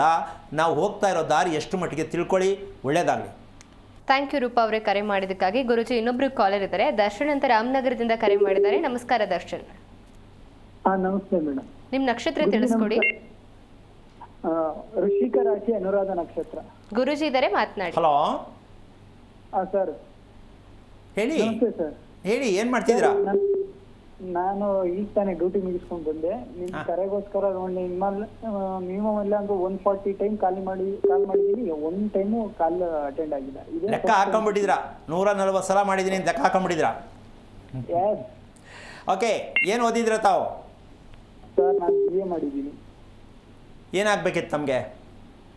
ಸರ್ ನಾನು ಒಂದು ಭೂಮಿ ವಿಚಾರಕ್ಕೆ ಮತ್ತೆ ಒಂದು ಮದುವೆ ವಿಚಾರಕ್ಕೆ ಎರಡಕ್ಕೂ ಟ್ರೈ ಮಾಡ್ತಾ ಇದೀನಿ. ಯಾವುದು ಆಗ್ತಾ ಇಲ್ಲ. ಮದುವೆ ಆಗಬೇಕಾ, ಭೂಮಿ ತಗೋಬೇಕಾ? ಸರ್ ಅಂದ್ರೆ ಈಗ ಮದುವೆ ಆಗ್ತೀನಿ ಅಂತ ಹೋಗ್ತೀನಿ, ಎಲ್ಲೂ ಹೆಣ್ಣು ಸೆಟ್ ಆಗಲ್ಲ. ಹೆಣ್ಣು ಸೆಟ್ ಆಗಲ್ಲ ಅಂದರೆ ಒಂದು ನಿಮಿಷ, ಹೆಣ್ಣು ಸೆಟ್ ಆಗಲ್ಲ ಅಂದರೆ ನಿಮಗೆ ಸೆಟ್ ಆಗಲ್ವಾ, ಹುಡುಗಿಗೆ ನೀವು ಸೆಟ್ ಆಗಲ್ವಾ? ಇಲ್ಲ ಸರ್, ನಾನು ಎಕ್ಸ್ಪೆಕ್ಟೇಷನ್ ಆ ಥರ ಮಡಿಕೊಂಡಿಲ್ಲ ಸರ್. ಏನು ಹೇಳಿದ್ರೆ? ಎಕ್ಸ್ಪೆಕ್ಟೇಷನ್ ಯಾವ್ದ್ರಲ್ಲೂ ನಾನು ಮಡಿಕೊಂಡಿಲ್ಲ. ಅಲ್ಲಪ್ಪ, ಸೆಟ್ ಆಗಲ್ಲ ಅಂದ್ರೆ ಹೆಂಗದು ಅಂತ. ನೀವು ಹುಡುಗಿನೇ ಇಷ್ಟಪಡ್ತಿಲ್ವಾ ಅಥವಾ ಹುಡುಗಿ ನಿಮ್ಮನ್ನ ಇಷ್ಟಪಡ್ತಾ ಇಲ್ವಾ? ಹಾಂ, ಆ ಥರ ಅಲ್ಲ. ಈ ಜಾತಕ ಇವು ಕರೆಕ್ಟ್. ದಯವಿಟ್ಟು ಈ ಜಾತಕ ತೆಗೆದು ಮೋರಿಗೆ ಹಾಕಿ ಸ್ವಾಮಿ. ಯಾಕ್ರಿ ಜಾತಕದಿಂದ ಬೀಳ್ತೀರಾ ರೀ? ಜಾತಕಗಳು ತೆಗೆದು ಮೋರಿಗೆ ಹಾಕಿ. ಮೊದಲು ಹೇಳೋ ಕಮ್ಮಂಗಿಗಳು ಅದನ್ನು ಹಾಳು ಮಾಡ್ತಾರೆ. ಜಾತಕ ನೋಡಿ ಮದುವೆ ಎಲ್ಲೂ ಆಗಿಲ್ಲ ರೀ, ಆಗೋದು ಇಲ್ಲ ರೀ. ಯಾಕೆ ಜಾತಕದಿಂದ ಬೀಳ್ತೀರಾ ಹಿಂಗೆ? ಮದುವೆ ಮಾಡ್ಕೊಂಡು ಸಂಸಾರ ಮಾಡೋದು ಯಾರಪ್ಪ? ನಾನೇ ಸರ್. ಹಂಗಿದ್ಮೇಲೆ ಅವನೇ ಹತ್ರ ಹೋಗಿ ಏನು ಕೇಳ್ತೀರಾ? ಅವ್ನಿಗೇನು ಗೊತ್ತದೆ ಮಣ್ಣು ಹೇಳೋನ್ಗೆ, ಶಾಸ್ತ್ರ ಹೇಳೋನ್ಗೆ? ಅದಕ್ಕೆ ನಿಮ್ಮ ಹತ್ರ ಕೇಳ್ತಾರೆ ಸರ್. ಅಲ್ಲಲ್ಲ, ಒಂದು ವಿಷಯ ತಿಳ್ಕೊಳ್ಳಿ. ಇದು ಬೇರೆಯವ್ರಿಗೆ ತುಂಬ ಕೆಂಡಕಾರು ಅಂತ ಕೋಪ ಬರುತ್ತೆ. ಶಾಸ್ತ್ರ ಹೇಳೋರು, ಜ್ಯೋತಿಷ್ಯ ಕುಂಡಲಿ ಹೇಳೋರಿಗೆ ಕುಂಡಲಿಯ ಪ್ರಕಾರ ಮದುವೆ ಆಗತ್ತೆ ಅಂತ ಅವನು ಹೇಳ್ತಾನೆ. ಅವನಂತ ಮೂರ್ಖ ಇನ್ನೊಬ್ಬ ಇಲ್ಲ ಪ್ರಪಂಚದಲ್ಲಿ. ಜಾತಕದಲ್ಲಿ ಮದುವೆ ಹಿಂಗೆ ಆಗತ್ತೆ, ಮದುವೆ ಹೀಗೆ ಆಗತ್ತೆ ಅಂತ ಜಾತಕದಲ್ಲಿಲ್ಲ. ಜಾತಕದಲ್ಲಿ ಇರ್ತಕ್ಕಂಥದ್ದು ಏನಂದರೆ ನಿನ್ನ ಆರೋಗ್ಯ ಹೇಗಿದೆ ನೋಡ್ಕೊಳ್ಳೋ ಮೂರ್ಖ ಅಂತ. ಆ ಹೇಳೋ ಮೂರ್ಖರಿಗೂ ಗೊತ್ತಿಲ್ಲ, ಕೇಳೋರ್ಗೂ ಗೊತ್ತಿಲ್ಲ. ಏನು ಹೇಳೋಣ ಈಗ? ನಿಮ್ಮ ಅನುರಾಧ ನಕ್ಷತ್ರ ಹೇಗಿರುತ್ತೆ ಅಂದರೆ, ನೀವು ಸಣ್ಣ ಪುಟ್ಟದ್ದು ಒಪ್ಪಲ್ಲ, ಕ್ಲಾರಿಟಿಯಾಗಿ ಸ್ಕೆಚ್ ಹಾಕ್ಕೊಂಡಿರ್ತೀರ. ಹಿಂಗೆ ಇರಬೇಕು, ಮಾಡ್ಕೊಂಡ್ರೆ ಇಂಥವಳನ್ನೇ ಮಾಡ್ಕೋಬೇಕು, ಈ ಥರ ಇದ್ದರೆ ಚಂದ ಅಂತ ಡ್ರೀಮ್ಸಲ್ಲಿ ಇರ್ತೀರ ನೀವು. ಹೌದಾ? ಸರ್ ಅಲ್ಲ, ಎಲ್ಲರೂ ಕೇಳೋ ಸರಿನೇ, ಹೆಂಗಿರಬೇಕು ಅಂತ ಡ್ರೀಮ್ಸ್ ಕಾಣೋದು ಸರಿ. ಆದರೆ ನಿಮ್ಮ ರಾಶಿಗೆ ಅಧಿಪತಿ ಮಹಾನುಭಾವನಾಗಿರ್ತಕ್ಕಂತಹ ಶನೇಶ್ವರ ಸ್ವಾಮಿ ಎಲ್ಲ ನೋಡ್ಕೊಂಡು ಬಂದು ಓಕೆ ಆದರೂ ಕಿತ್ತೋಗುತ್ತೆ. ನೀವು ಲವ್ ಮಾಡಿದ್ರೂ ಕಿತ್ತೋಗುತ್ತೆ. ಚೌಲ್ಟ್ರಿಗೆ ಹೋಗಿ ಮದುವೆ ಮಾಡ್ಕೋಬೇಕು ನಾಳೆ ಅಂದರೆ ಇಂದ್ಲ ಬಾಲಿಂದ ಹುಡುಗಿ ಹೊಂಟೋಗ್ಬೋದು, ಅಥವಾ ನೀವೇ ಬೇಡ ಅಂತ ಚೇಂಜ್ ಆಗ್ಬೋದು. ಇಂತಹ ದುರಂತ ಸ್ಥಿತಿಯಲ್ಲಿರುವಂಥ ನೀವು ಯಾಕೆ ಇಷ್ಟು ತಡ ಮಾಡ್ತಾ ಇದ್ದೀರಾ? ಭೂಮಿ ತಗೊಳ್ಳೋದು ಆಮೇಲೆ, ಮದುವೆ ಯಾಕೆ ತಡ ಅಂತ ನೀವು ತಿಳ್ಕೊಂಡ್ರೆ, ಮದುವೆ ಮಾಡಿಕೊಂಡ್ರೆ ಆ ಮಹಾಲಕ್ಷ್ಮಿ ಸಮೇತವಾಗಿ ನಿಮ್ಮ ಹೆಂಡತಿ ಬಂದಾಗ ನಿಮಗೆ ಒಳ್ಳೆ ಭೂಮಿ ಸಿಗತ್ತೆ. ನೀವು ಮೊದಲು ಏನು ಮಾಡ್ಕೋಬೇಕು? ನೀವು ಮೊದಲು ಏನು ಮಾಡ್ಕೋಬೇಕು? ಭೂಮಿ ತಗೋಬೇಕಾ, ಮದುವೆ ಮಾಡ್ಕೋಬೇಕಾ? ಮದುವೆನೇ ಮಾಡ್ಕೋಬೇಕು ಸರ್. ಇವತ್ತಿಂದ ಅದೇ ತೀರ್ಮಾನ ಮಾಡಿ. ಎಲ್ಲಿ ಸಿಗ್ತಾರೆ ಅಲ್ಲೇ ತಾಲಿ ಕಟ್ಬಿಡ್ತೀನಿ, ಆ ಮಟ್ಟಕ್ಕೆ ಇರ್ಬೇಕು ನೀವು. ಹುಡ್ಕೊಂಡು ಸೆಟ್ ಆಯ್ತದ, ಹುಡ್ಕೊಂಡು ಸೆಟ್ ಆಗಲ್ಲ, ಸೆಟ್ ಮಾಡ್ಕೋಬೇಕು. ಅದೇ ಸೆಟ್ ಆಯ್ತದೆ, ಎಲ್ಲ ನಾವೇ ಮಾಡ್ಕೋಬೇಕು. ಬೇಜಾರಾಯ್ತಾ? ಅರ್ಥ ಆಯ್ತಾ ಸರ್? ನನಗೆ ಬೇಜಾರಾಗಿಲ್ಲ. ಓಕೆ, ವಿಷಯಕ್ಕೆ ಬರೋಣ. ನಿಮ್ಮ ತಂದೆ ಎಲ್ಲಿ? ನಮ್ಮ ತಂದೆ ಇಲ್ಲಿ ಹೊರಗಡೆ ಹೋಗಿದ್ದಾರೆ. ಏನು ಮಾಡ್ತಾರೆ ಅವರು? ಅವರು ಕೋಳಿ ಅಂಗಡಿ ಮಾಡಿದ್ದಾರೆ ಸರ್. ನಿಮ್ಮ ಅಮ್ಮ? ನಮ್ಮ ತಾಯಿ ಹೌಸ್ ವೈಫು, ಮನೇಲೇ ಇರ್ತಾರೆ. ನಿಮ್ಮ ತಾಯಿ ಆರೋಗ್ಯ ಹೇಗಿದೆ? ನಮ್ಮ ತಾಯಿ ಆರೋಗ್ಯ ಸ್ವಲ್ಪ ಸರಿ ಇಲ್ಲ ಸರ್. ಓಕೆ, ನಿಮ್ಮ ಅಕ್ಕ ತಂಗಿಯರು? ಗರ್ಭಕೋಶ ಆಪರೇಷನ್ ಆಗಿದೆ. ನೀವು ಹುಟ್ಟಿದ ವಾರ ಯಾವುದು? ಶನಿವಾರ ಸರ್ ನಾನು ಹುಟ್ಟಿದ್ದು. ಸಮಯ ಅಂದಾಜಾಗಿ ಬೆಳಗ್ಗೆ, ಮಧ್ಯಾಹ್ನ, ಸಂಜೆ, ರಾತ್ರಿ? 9:20ಕ್ಕೆ ಏನು ರಾತ್ರಿನಾ? ಬೆಳಗ್ಗೆ ಸರ್. ಓಕೆ. ಈಗ ನೀವು ಈವರೆಗೂ ನಾನು ಅನುರಾಧ ನಕ್ಷತ್ರದಲ್ಲಿ ಹುಟ್ಟಿದ್ನಲ್ಲ, ಏನು ಕಾರಣ ಏನು, ನಕ್ಷತ್ರ ಏನು ತಿಳ್ಕೊಬೇಕು ಅಂತ ಅನಿಸ್ತಿಲ್ವಾ ಇವಾಗ? ಸರ್ ತಿಳ್ಕೊಬೇಕು ಅನ್ಸಿದ್ಕೆ ಸರ್ ನಿಮ್ಗೆ ಕಾಲ್ ಮಾಡಿದ್ದು. ನಾನು ನೋಡ್ತಾನೆ ಇದ್ದೆ ಎಲ್ಲರಿಗೂ ನೀವು ಹೇಳ್ತಾ ಇರ್ಬೇಕಾದ್ರೆ ನಾನು ಕಾಲೇ ಮಾಡ್ತಾ ಇದ್ರೆ ಪಿಕ್ ಮಾಡ್ತಾ ಇಲ್ವಲ್ಲ. ಕಾಲ್ ಮಾಡಿದ್ರೆ ಎಷ್ಟೊತ್ತಿಗೆ ಪಿಕ್ ಮಾಡ್ತಾ ಇಲ್ವಲ್ಲ. ಓಕೆ. ನರಸಿಂಹಸ್ವಾಮಿ ದೇವರನ್ನ ನೀವು ನೋಡಿದ್ರೆ ನಿಮ್ಗೆ ಹೇಗೆ ಅನಿಸುತ್ತೆ? ಸರ್ ನನ್ನ ಆರಾಧ್ಯ ದೈವ ಸರ್ ಅದು ನನಗೆ. ನೀವು ಬಿಗಿಯಾಗಿ ಇಟ್ಕೊಂಬಿಡಿ, ನರಸಿಂಹರು ಇಟ್ಕೋಬೇಕು. ಮಂಗಳವಾರ ದಿನ ಯಾವ ಕಾರಣಕ್ಕೂ ಯಾವುದೇ ಕೆಲಸ ಇದ್ದರೂ ನರಸಿಂಹಸ್ವಾಮಿ ದೇವಸ್ಥಾನಕ್ಕೆ ಹೋಗಿ ಒಂದು ತುಳಸಿ ಅರ್ಚನೆ ಮಾಡಿಸಿ ಸಂಕಲ್ಪ ಮಾಡಿ ಭಗವಂತ ನನಗೆ ದಾರಿ ತೋರಿಸು ಅಂತ ಫಸ್ಟ್ ಮಾಡ್ಕೊಳ್ಳಿ. ಬೇಡಬಾರ್ದಲ್ಲಿ ಮದುವೆ ಮಾಡಿಸು ಅಂತ ಕೇಳಬೇಡಿ. ಮದುವೆ ಮಾಡ್ಕೊಳ್ಳೋರು ನೀವು, ದೇವ್ರು ಮಾಡಿಸಲ್ಲ. ದೇವರು ಹತ್ರ ಕೇಳೋದೇನು ಅಂದರೆ ನನಗೆ ದಾರಿ ತೋರಿಸು ಅನ್ಬೇಕು. ಅದೆಲ್ಲ ಇರುತ್ತಲ್ಲಿ, ಮನೆ ಕಟ್ಟೋದು ಇರುತ್ತೆ, ಹೆಣ್ಣು ಸಿಕ್ಕೋದು ಇರುತ್ತೆ. ಅದನ್ನು ಮಾಡಿಕೊಂಡು ತೃಪ್ತಿಯಾಗಿ ಖುಷಿಯಾಗಿ ನೀವು ಮನೆಗೆ ಬಂದು ಸಾಯಂಕಾಲ ಕರೆಕ್ಟಾಗಿ ಊಟ ಮಾಡೋದು ಎಷ್ಟೊತ್ತಿಗೆ? ಸರ್ ನಂದು ಊಟ ಟೈಮ್ಸ್ ಅಂದರೆ ಡ್ಯೂಟಿ ಟೈಮು 2 ಶಿಫ್ಟ್ ಇರುತ್ತೆ. ಊಟ ಟೈಮು ಅದು ಕರೆಕ್ಟ್ ಟೈಮ್ ಇಲ್ಲ ಸರ್ ನನಗೆ. ಅಂದಾಜಾಗಿ ಹೇಳಿ, ಲೇಟ್ ಆದರೂ ಎಷ್ಟೊತ್ತು ತಿಂತೀರ ರಾತ್ರಿ ಊಟ? ರಾತ್ರಿ 12 ಗಂಟೆ. ದಯವಿಟ್ಟು ಮದುವೆ ಮಾಡ್ಕೋಬೇಡಿ ಸರ್, ದಯವಿಟ್ಟು ಮದುವೆ ಮಾಡ್ಕೋಬೇಡಿ. ಅರ್ಧ ರಾತ್ರಿ ತಿನ್ನೋರು ಮದುವೆ ಯಾಕೆ? ಆ ಹುಡುಗಿ ನಿಮ್ಗೆ ಕಾಯ್ಕೊಂಡು ಅದು ನಿದ್ಗೆಟ್ಕೊಂಡು ಅದು ರೋಗ, ನಿಮಗೂ ರೋಗ. ಯಾಕೆ ಸುಮ್ಮನೆ ದುಡ್ಡು ಖರ್ಚು ಮಾಡಿ ಮದುವೆ ಮಾಡ್ಕೊತೀರಾ? ಒಂದೊಂದು ಟೈಮಲ್ಲಿ ಡ್ಯೂಟಿ ಆ ಥರ ಬೀಳುತ್ತೆ ಸರ್. ಒಂದು ನಿಮಿಷ, ಟೈಮಲ್ಲಿ ಡ್ಯೂಟಿ ಆ ಥರ ಬೀಳುತ್ತೆ. ನಿಮ್ಮ ಹೆಸರೇನು ಹೇಳಿ? ದರ್ಶನ್ ಕುಮಾರ್ KL ಅಂತ. ಮದುವೆ ಮಾಡ್ಕೊಳ್ಳೋದು ಏನಕ್ಕೆ ಅಂತ? ಕೆಲಸ ಮಾಡಕ್ಕ, ಮಕ್ಕಳು ಮಾಡ್ಕೊಳಕ್ಕ ಮದುವೆ ಮಾಡ್ಕೊಳ್ಳೋದು? ಹಲೋ ಡ್ಯೂಟಿ ಆ ಥರ ಇದೆ ಸರ್. ಏನು ಸರ್, ನನಗೆ ಒಂದು ವಿಷಯ ಬೇಕು. ಮದುವೆ ಯಾಕೆ ಮಾಡ್ಕೊಳ್ಳೋದು? ಮಗು ಮಾಡ್ಕೊಳಕ್ಕ, ಅಡುಗೆ ಮಾಡಕ್ಕ, ಏನಕ್ಕೆ ಮಗು ಹೆಂಡತಿ ಮಾಡ್ಕೊಳ್ಳೋದು, ಮದುವೆ ಮಾಡ್ಕೊಳ್ಳೋದು? ಸರ್ ನಮ್ಮ ಲೈಫ್ ಪಾರ್ಟ್ನರ್ನ ನಾವು ಮದುವೆ ಮಾಡ್ಕೊಳ್ಳೋದು ಏನಂದ್ರೆ ನಮ್ಮ ಸೆಕ್ಯೂರ್ಗೋಸ್ಕರ, ಅಂದ್ರೆ ನಮ್ಮ ಫ್ಯಾಮಿಲಿ ಎಲ್ಲ ಚೆನ್ನಾಗಿರ್ಲಿ. ಓ, ನಿಮ್ಮ ಫ್ಯಾಮಿಲಿಯವ್ರು ನೋಡ್ಕೊಳಕ್ಕೋಸ್ಕರ ಮದುವೆ ಮಾಡ್ಕೋತೀರಾ? ಆ ಥರ ಅಲ್ಲ ಸರ್. ಅಂದ್ರೆ ನಮಗೂ ಏಜ್ ಆದರೆ ಒಬ್ರು ಬೇಕಲ್ಲ ಸರ್, ಸೆಕ್ಯೂರಿಟಿ ಬೇಕು ಅಂತ. ಇದು ವಿಷಯ ಬೇಕಾಗಿರೋದು. ಓಕೆ ನೋಡಿ, ದಯವಿಟ್ಟು ಇದನ್ನು ನೀವು ಅಂದಿದ್ದು ತಪ್ಪು ಅಂತ ನಾನು ಹೇಳ್ತಾ ಇಲ್ಲ. ಒಂದು ತಿಳ್ಕೊಳ್ಳಿ, ಮದುವೆ ಅಂತಕ್ಕಂಥದ್ದು ಎಂತಹ ಪವಿತ್ರವಾಗಿರ್ತಕ್ಕಂಥ ಸಂಸ್ಕಾರ ಗೊತ್ತಾ? ಒಂದು ದೈವಿಕವಾಗಿರ್ತಕ್ಕಂಥ ಒಂದು ಹೆಣ್ಣು ಗಂಡು ಲಕ್ಷ್ಮೀನಾರಾಯಣ ರೀತಿ ಆಗಬೇಕು, ಪಾರ್ವತಿ ಪರಮೇಶ್ವರನ ಥರ ಇರಬೇಕು ಅನ್ನೋದಕ್ಕೆ ಮದುವೆ ಮಾಡ್ಕೊಳ್ಳೋದೇ ಹೊರತು ನಮ್ಮ ಕಮಿಟ್ಮೆಂಟ್ಗೆ ದಯವಿಟ್ಟು ಮದುವೆ ಮಾಡ್ಕೋತೀನಿ ಅಂತ ಎಲ್ಲೂ ಹೇಳಬೇಡಿ. ಒಂದು ಹುಡುಗಿ ಅಕಸ್ಮಾತ್ ನಿಮ್ಮ ಕರೆದು 2 ನಿಮಿಷ ಮಾತಾಡ್ತೀನಿ ಅಂತ, ಏನಕ್ಕೆ ನಾನು ಮದುವೆ ಮಾಡ್ಕೋತೀರಾ, ಏನಕ್ಕೆ ನಾನು ಇಷ್ಟಪಡ್ತೀರಾ ಅಂದರೆ ನೀವು ಹೇಳ್ಬಿಟ್ರೆ ಹೇಳ್ಬೇಕೇಳಿ ಎತ್ಕೊಂಡೋಗ್ಬಿಡ್ತಾಳೆ ಅವಳು. ನೀವು ಕೇಳೋದೇ ಗೊತ್ತಿಲ್ಲ. ಅವ್ರು ಲವ್ ಮಾಡೋ ಥರ ಕೇಳಬೇಕು, ಅವ್ರು ಲವ್ ಮಾಡೋ ಥರ ನಡ್ಕೋಬೇಕು. ಅದೇ ಗೊತ್ತಿಲ್ಲ ಈ ಗಂಡಸರಿಗೆ. ಹುಡುಗಿನ ಹುಡುಕ್ತದಂತೆ. ಅದು ಹೆಂಗ್ರಿ ಹುಡ್ಕೋದು? ಹುಡುಗಿನ ಹುಡ್ಕೊಂಬರ್ಬೇಕು ಗಂಡಸರನ್ನ. ಅಂದರೆ ಯಾವುದೇ ಕಾರಣಕ್ಕೂ ಹುಡುಗನ ಹುಡ್ಕೋದು, ಹುಡುಗಿನ ಹುಡ್ಕೋದು ತಪ್ಪು ಕಣಮ್ಮ. ಈ ಹುಡ್ಕೊಂಡು ಮದುವೆ ಮಾಡೋದು ನಿದ್ದಕ್ಕೂ ರೋಗದ ಮದುವೆ. ಅದು ಆಕರ್ಷಣೆ ಇರಬೇಕ್ರಿ. ಹೆಣ್ಣಲ್ಲೂ ಆಕರ್ಷಣೆ, ಗಂಡಲ್ಲೂ ಆಕರ್ಷಣೆ. ಇದು ನಿಮ್ಮ ಮನೆಯಲ್ಲಿರಬೇಕು. ನಿಮ್ಮ ಮನೆಯಲ್ಲಿ ಆಕರ್ಷಣೆ ಇಲ್ಲ. ಎಷ್ಟು ವರ್ಷದ ಮನೆ ನಿಮ್ಮದು? ಸರ್ ಇದೊಂದು 50 ರಿಂದ 60 ವರ್ಷದ ಮನೆ ಸರ್. ಯಾವ ದಿಕ್ಕಿನ ಬಾಗಿಲು? ನಮ್ದು ನಂದಿ ಬಾಗ್ಲು ಸರ್. ರಸ್ತೆ ಯಾವುದು? ರಸ್ತೆ ನಂದಿನೇ ಸರ್. ಓಕೆ. ಸ್ಟೇರ್ಕೇಸ್ ಹಾಕಿದ್ರೆ ಮೆಟ್ಲು? ಇಲ್ಲ ಸರ್, ಮೆಟ್ಲೇನಿಲ್ಲ. ಒಂದೇ ಫ್ಲೋರಾ? ಮನೆ ಸರ್ ನಿಮ್ದು. ಹೆಂಚಿನ ಮನೆ. ಎಷ್ಟು ವರ್ಷದ್ದು? ಅದೇ ಸರ್ ಒಂದು 60 ವರ್ಷ ಆಗಿದೆ. ಯಾವ ಊರು ನಿಮ್ಮದು? ಯಾವ ಊರು? ನಮ್ದು ಕೋಟಹಳ್ಳಿ ಅಂತ ಹೇಳಿ. ಎಲ್ಲಿ ಬರುತ್ತಿದ್ದು? Ramanagara road, highway road. Okay. Fit ಮಾಡಿದ್ದೀರಾ ಒಳಗಡೆ? ಮನೆ ಪಕ್ಕದಲ್ಲಿ ಫಿಟ್ ಮಾಡಿದ್ದೀರಾ? ಇಲ್ಲ ಇಲ್ಲ. ಅಲ್ಲ, ಲೆಟ್ರಿನ್ ಫಿಟ್ ಮಾಡಿದ್ದೀರಾ ಅಂದೆ? ಮಾಡಿದೀವಿ ಸರ್. ಹಿಂದ್ಗಡೆ ಮಾಡಿದ್ದೀವಿ. ಹಿಂದ್ಗಡೆ ಅಂದ್ರೆ ಯಾವ ದಿಕ್ಕು ಗೊತ್ತಾ? ಅದು ದಕ್ಷಿಣ ಬಾಗ್ಲು, ಮೈಸೂರು ಬಾಗ್ಲು ಬರುತ್ತೆ. ಮೊದಲು ನೋಡ್ಕೊಳ್ಳಿ, ನಿಮ್ಮ ಮನೆಯಲ್ಲಿ ಚಾಡಿ ಹೇಳೋರು, ಬೇಜಾರು ಮಾಡ್ಕೊಳ್ಳೋರು, ಕೋಪ ಮಾಡ್ಕೊಳ್ಳೋರು ಏನಕ್ಕಾಗತ್ತೆ ಅಂದರೆ ಲೆಟ್ರಿನ್ ಫಿಟ್ನ ಮೊದಲು ಕರೆಕ್ಟಾಗಿ ತಿಳ್ಕೊಳ್ಳಿ ಎಲ್ಲಿರಬೇಕು ಅಂತ. ಚಾಡಿ ಹೇಳೋರು ಇರ್ತಾರೆ, ಹೆಣ್ಣು ಕೊಡಬೇಡ ಅವನಿಗೆ ಅಂತ ಹೇಳೋರು ಇರ್ತಾರೆ. ನಿಮ್ಮ ಮನೇಲಿ ನಿಷ್ಠುರ ಮಾಡೋರು, ಜಗಳ ಮಾಡೋರು ಇರ್ತಾರೆ. ಅದಕ್ಕೆ ಮೊದಲು ಲೆಟ್ರಿನ್ ಫಿಟ್ಟನ್ನು ಕರೆಕ್ಟಾಗಿ ದಿಕ್ಕಲ್ಲಿ ಹಾಕಿದಿನ ತಿಳ್ಕೊಳ್ಳಿ. ತಿಳ್ಕೊಬೇಕು ಅಂತೀರಾ ಬೇಡ ಅಂತೀರಾ? ಮೊದಲು ಅದನ್ನು ಬದಲಾವಣೆ ಮಾಡೋಕ್ಕೆ ಪ್ರಯತ್ನ ಮಾಡಿ. ಇಲ್ಲ ಅಂದರೆ ಸುಮ್ಮನೆ ಕೋಪ ಮಾಡ್ಕೊಂಡು ನಿಮ್ಮ ಮನೇಲಿ ಇರೋರು ಎಷ್ಟು ಜನ ಇದ್ದೀರಾ? ನಾವಿರೋದೇ 3 ಜನ ಸರ್. ಯಾರು ಕೋಪ ಜಾಸ್ತಿ ಅಂತೀರಾ 3 ಜನದಲ್ಲಿ? 3 ಜನಕ್ಕೂ ಕೋಪ ಸರ್. ಈಗ 3 ಜನ ಕೋಪ ಇರಬೇಕು ಅಂತ ಯೋಚನೆ ಮಾಡಿ. ಲೆಟ್ರಿನ್ ಫಿಟ್ಟಲ್ಲಿದೆ ನಿಮ್ಮೆಲ್ಲ ಕುಟುಂಬದ 3 ಜನದ ಕೋಪ. ಅದನ್ನು ರಿಪೇರಿ ಮಾಡ್ಕೊಳ್ಳಿ. ಮದುವೆನೂ ಆಗತ್ತೆ, ಹುಡ್ಕೊಂಡು ಬರುತ್ತೆ, ಫೋನೂ ಬರುತ್ತೆ. ಫಸ್ಟು ಲೆಟ್ರಿನ್ ಫಿಟ್ಟನ್ನು ಸರಿ ಮಾಡ್ಕೊಳ್ಳೋಕೆ ಪ್ರಯತ್ನ ಮಾಡಿ. ಆಮೇಲೆ ಮುಂದಕ್ಕೆ ತೀರ್ಮಾನ. ಒಳ್ಳೆಯದಾಗಲಿ. ಥ್ಯಾಂಕ್ ಯು ದರ್ಶನ್ ಅವರೇ, ಕರೆ ಮಾಡಿದ್ದಕ್ಕಾಗಿ. ಗುರುಜಿ, ಗೊರ್ಕೆ ಅನ್ನುವಂತಹ ರೋಗದ ಬಗ್ಗೆ ತಿಳಿಸ್ಕೊಡ್ತಿದ್ರಿ, ಆ ಕುರಿತತೆ ಮುಂದುವರಿಸಿ. ಈಗ ಅದು ಸಾರಸಟ್ಟಾಗಿನೇ ಒಂದು ಮಾತು ಹೇಳ್ತೀವಿ, ಏನು ಅಂದರೆ ಗೊರಕೆ ಹೊಡೆಯೋದು ಸ್ವಲ್ಪ ಇದೆ, ನಮ್ಮ ಅಪ್ಪನಿಗೂ ಇತ್ತಂತೆ, ನನಗೂ ಇತ್ತಂತೆ, ಸೊ ಈ ಥರ ಹೇಳ್ತಾರೆ. ಇದು ಮಗುನಲ್ಲೂ ಕೂಡ ಶುರುವಾಗತ್ತೆ. ಯಾಕದು ಗೊರಕೆ ಶುರುವಾಗತ್ತೆ, ಗೊರಕೆ ಏನಕ್ಕೆ ಬರುತ್ತೆ ಅಂತ ನಾವು ಪಕ್ಕ ಕರೆಕ್ಟಾಗಿ ತಿಳ್ಕೊಳ್ಳೋಕೆ ಪ್ರಯತ್ನ ಮಾಡಬೇಕು. ನಾವು ಅದನ್ನ ತಿಳ್ಕೊಳಕ್ಕೆ ಹೋಗಲ್ಲ, ನಾವು ವಂಶದ ಮೇಲೆ ಡಿಪೆಂಡ್ ಆಗ್ಬಿಟ್ಟೋಗ್ತೀವಿ. ಆದರೆ ಆ ಮಗುನೂ ಗೊರಕೆ ಹೊಡೆಯೋ ಮಟ್ಟಕ್ಕೆ ಬಂದರೆ ಅದಕ್ಕೂ ಸಿಕ್ಕಲ್ಲ ಉತ್ತರ. ಹೌದು, ಇದು ಮನೆಯಲ್ಲಿ ದೊಡ್ಡವರಲ್ಲೂ ಇದ್ದಾರೆ, ಮಗುನಲ್ಲೂ ಇದೆ. ಹಿಂಗೆ ಮುಂದುವರ್ಕೊಂಡೇ ಹೋದರೆ ಅಂದರೆ ಎಲ್ಲರೂ ಮನೆಯಲ್ಲೂ ಗೊರಕೆ ಇದೆ ಅಂತ ನಾನು ಹೇಳ್ತಿಲ್ಲ, ಗೊರಕೆ ಏನಕ್ಕೆ ಬರುತ್ತೆ ಅಂತ ತಿಳ್ಕೊಬೇಕಲ್ಲ. ಹೌದು ಅಲ್ವಾ? ಅದಕ್ಕೆ ಔಷಧಿ ಇದೆಯೋ ಇಲ್ವೋ ಅದು ಆಮೇಲೆ. ನನ್ನ ಪ್ರಕಾರ ಅದಿಲ್ಲ ಅಂತ ಅನ್ಕೋತೀನಿ. ಯಾಕೆ ಅಂದರೆ ಗೊರಕೆ ಹೊಡಿಯೋರಿಗೆ ನಾಲ್ಗೆ ಚಪ್ಪಲ ತುಂಬ ಜಾಸ್ತಿ. ಇದು ಮೇಯ್ನ್ ಅದು ತಿಳ್ಕೊಬೇಕಾಗಿರೋದು. ಹೆಣ್ಣಿಗಾಗ್ಲಿ ಗಂಡಿಗಾಗ್ಲಿ ಯಾರು ನಾಲ್ಗೆ ಚಪ್ಪಲಕ್ಕೋಸ್ಕರವಾಗಿ ತಿಂತಾ ಇರ್ತಾರೆ ಅವ್ರ ಗೊರಕೆ ಗ್ಯಾರಂಟಿ ಇರುತ್ತೆ, ಮಗುವಾಗ್ಲಿ ದೊಡ್ಡವರಾಗ್ಲಿ.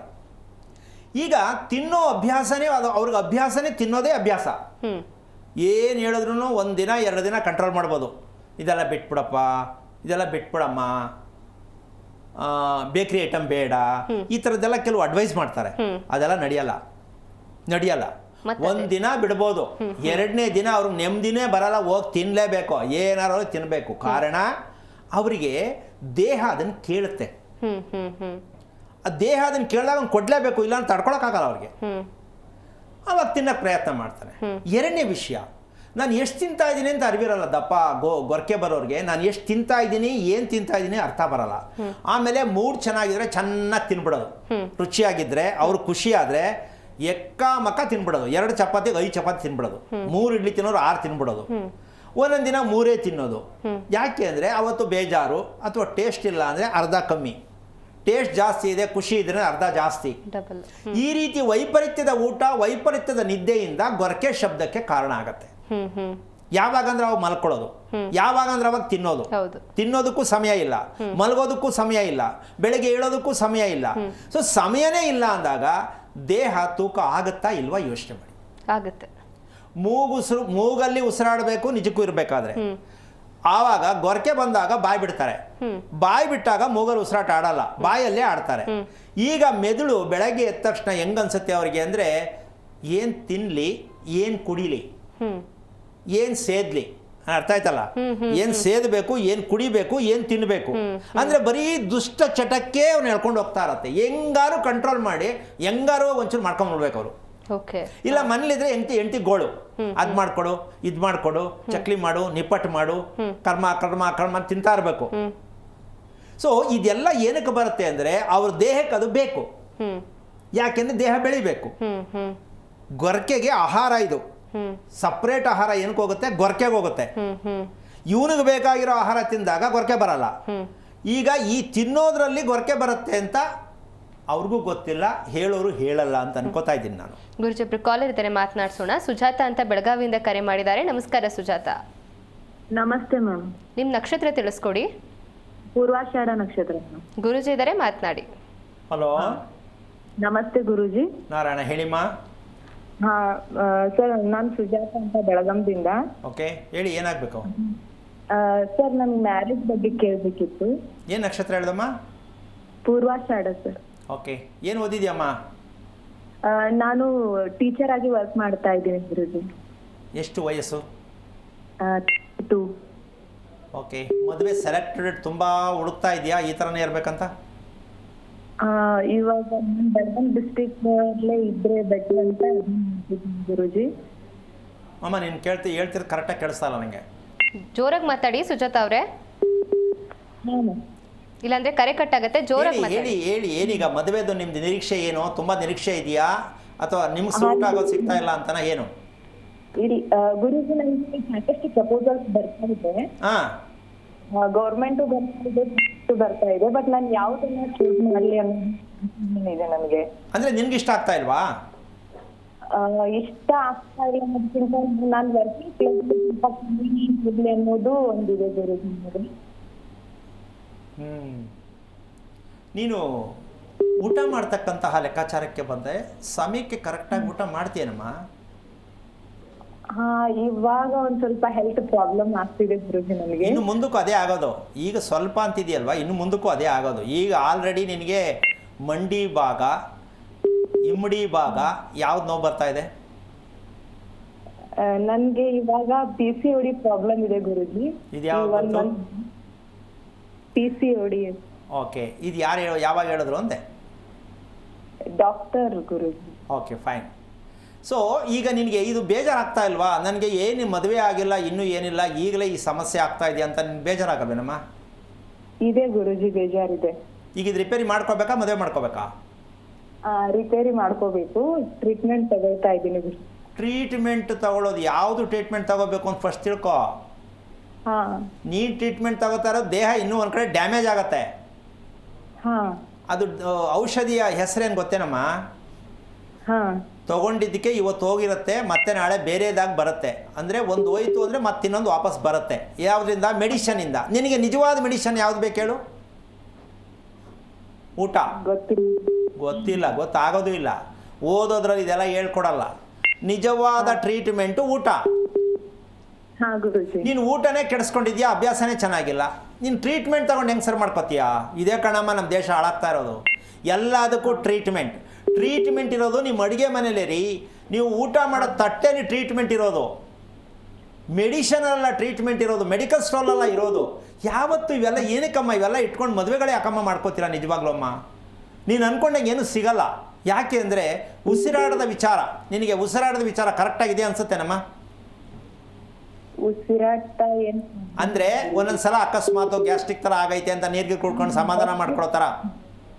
ಗ್ಯಾಸ್ಟ್ರಿಕ್ ಆಗುತ್ತೆ ಗುರುಜಿ. ಎಷ್ಟಮ್ಮ ಹೇಳ್ತೀಯ? ಇದೊಂದು ಅದೊಂದು ಅಂದರೆ ಎಷ್ಟು ಬೇಜಾರಾಗುತ್ತೆ ಹೇಳಮ್ಮ. PCOD, ಗ್ಯಾಸ್ಟ್ರಿಕ್ಕು, ಕಾಲು ನೋವು, ಬೆನ್ನು, ಅಂದರೆ ಇವೆಲ್ಲ ಇದ್ದ ಮೇಲೆ ಮದುವೆ ಯಾಕೆ?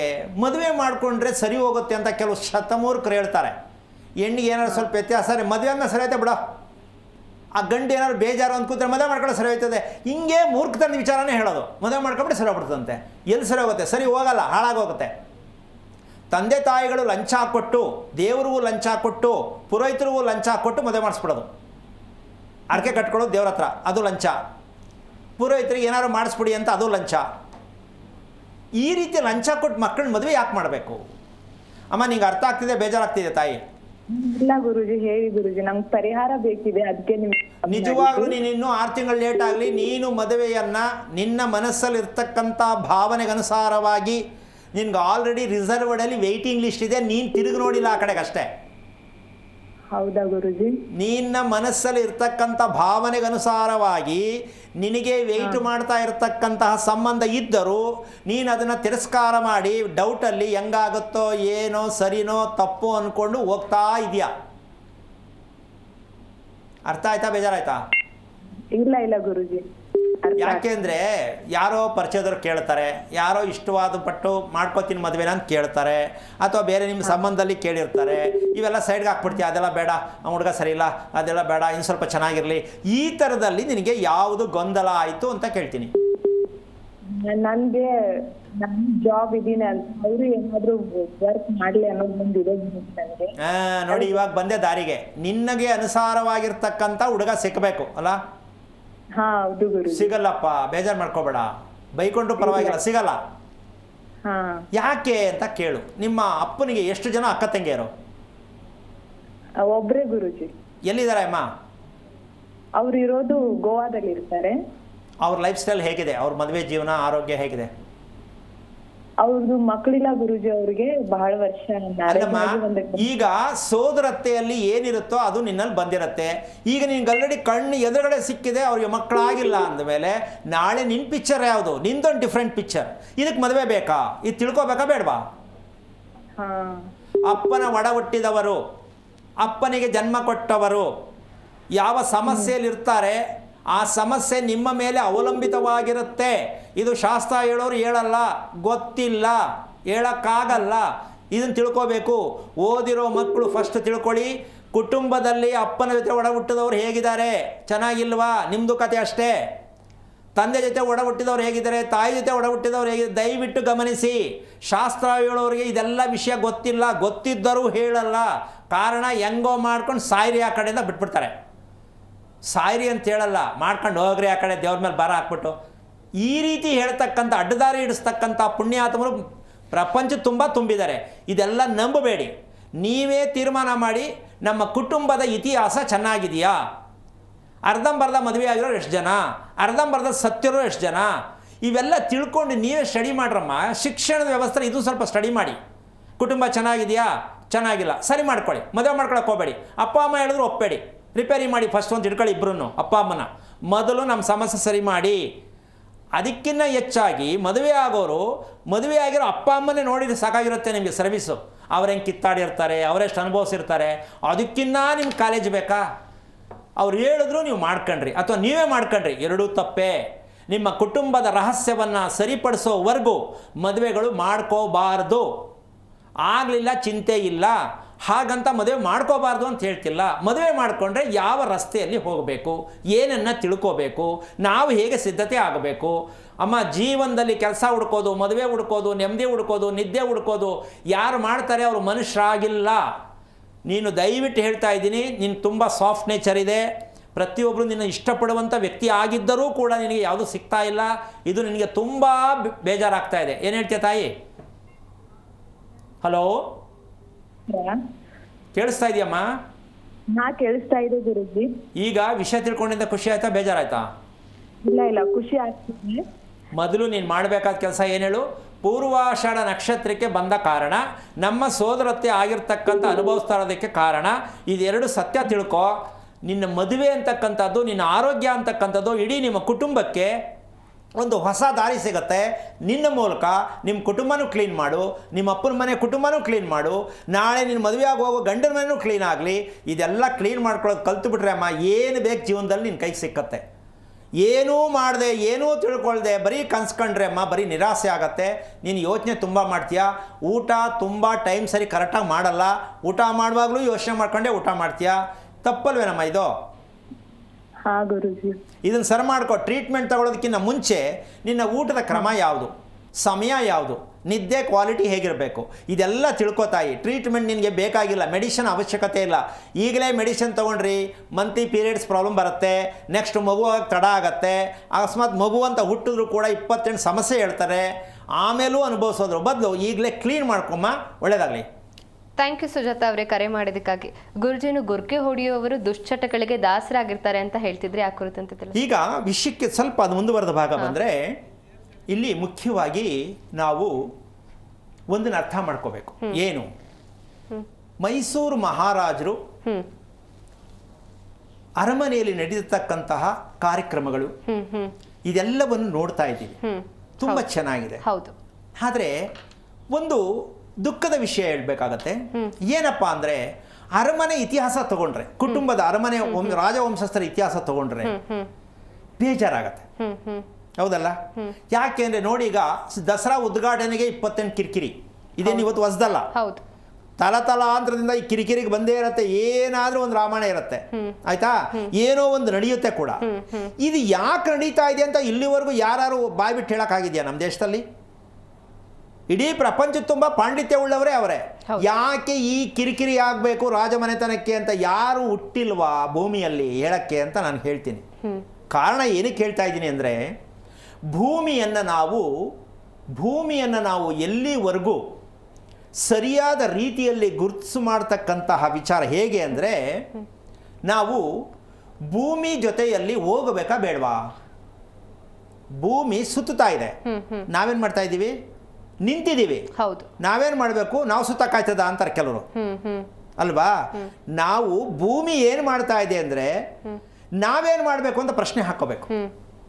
ನಂಬರ್ 2, ಹೃದಯ ಏನು ಮಾಡ್ತಾ ಇದೆ? ತನ್ನ ಕೆಲಸ ತಾನು ಮಾಡ್ತಾ ಇದೆ. ಹೃದಯಕ್ಕೋಸ್ಕರ ನೀವೇನು ಮಾಡ್ತಾ ಇದ್ದೀರಾ? ಏನು ಮಾಡ್ತಾ ಇಲ್ಲ. ನಿಜ. ಭೂಮಿ ಸುತ್ತಾ ಇದೆ, ಭೂಮಿಗೋಸ್ಕರ ನೀವೇನು ಮಾಡ್ತಾ ಇದ್ದೀರಾ? ಅಮ್ಮ, ಈ ಇತಿಹಾಸವನ್ನು ಭಾರತದ ದೇಶದ ಇತಿಹಾಸದಲ್ಲಿ ಗಣಪಂಡಿತರುಗಳು ಹೇಳ್ತಕ್ಕಂಥ, ಶಾಸ್ತ್ರ ಹೇಳ್ತಕ್ಕಂಥ ವಿಚಾರವಂತರಾಗಿರ್ತಕ್ಕಂಥವ್ರಿಗೆ ನಾನು ಚಾಲೆಂಜ್ ಮಾಡಿ ಹೇಳ್ತೀನಿ, ಭೂಮಿಯನ್ನು ಗುರುತಿಸದೇ ಇರುವಂತಹ ಸಮಸ್ಯೆಯಿಂದ ನಮ್ಮ ಭಾರತ ದೇಶ ಇವತ್ತು ಈ ಸಂಕಷ್ಟಕ್ಕೆ ಸಿಕ್ಕಾಕ್ಕೊಂಡಿದೆ. ಇಡೀ ಭಾರತ ದೇಶ, ಹಿಂದಿನ ಭಾರತ ಹೇಗೋ ಈಗಿನ ಭಾರತ ಹೇಗೆ, ಯಾರಾದರೂ ಒಬ್ಬರಿಗಾರು ಕಣ್ತರಿಸುವಷ್ಟು ಯೋಗ್ಯತೆ ಇಲ್ವಾ ಅಂತ ಅನಿಸುತ್ತೆ ನನಗೆ. ಯಾಕೆಂದರೆ ಹಿಂದಿನವರು ಭೂಮಿಯನ್ನು ಹೊಂದಾಣಿಕೆ ಮಾಡಿಕೊಂಡಿದ್ರು, ಅಷ್ಟು ಚೆನ್ನಾಗಿದ್ರು.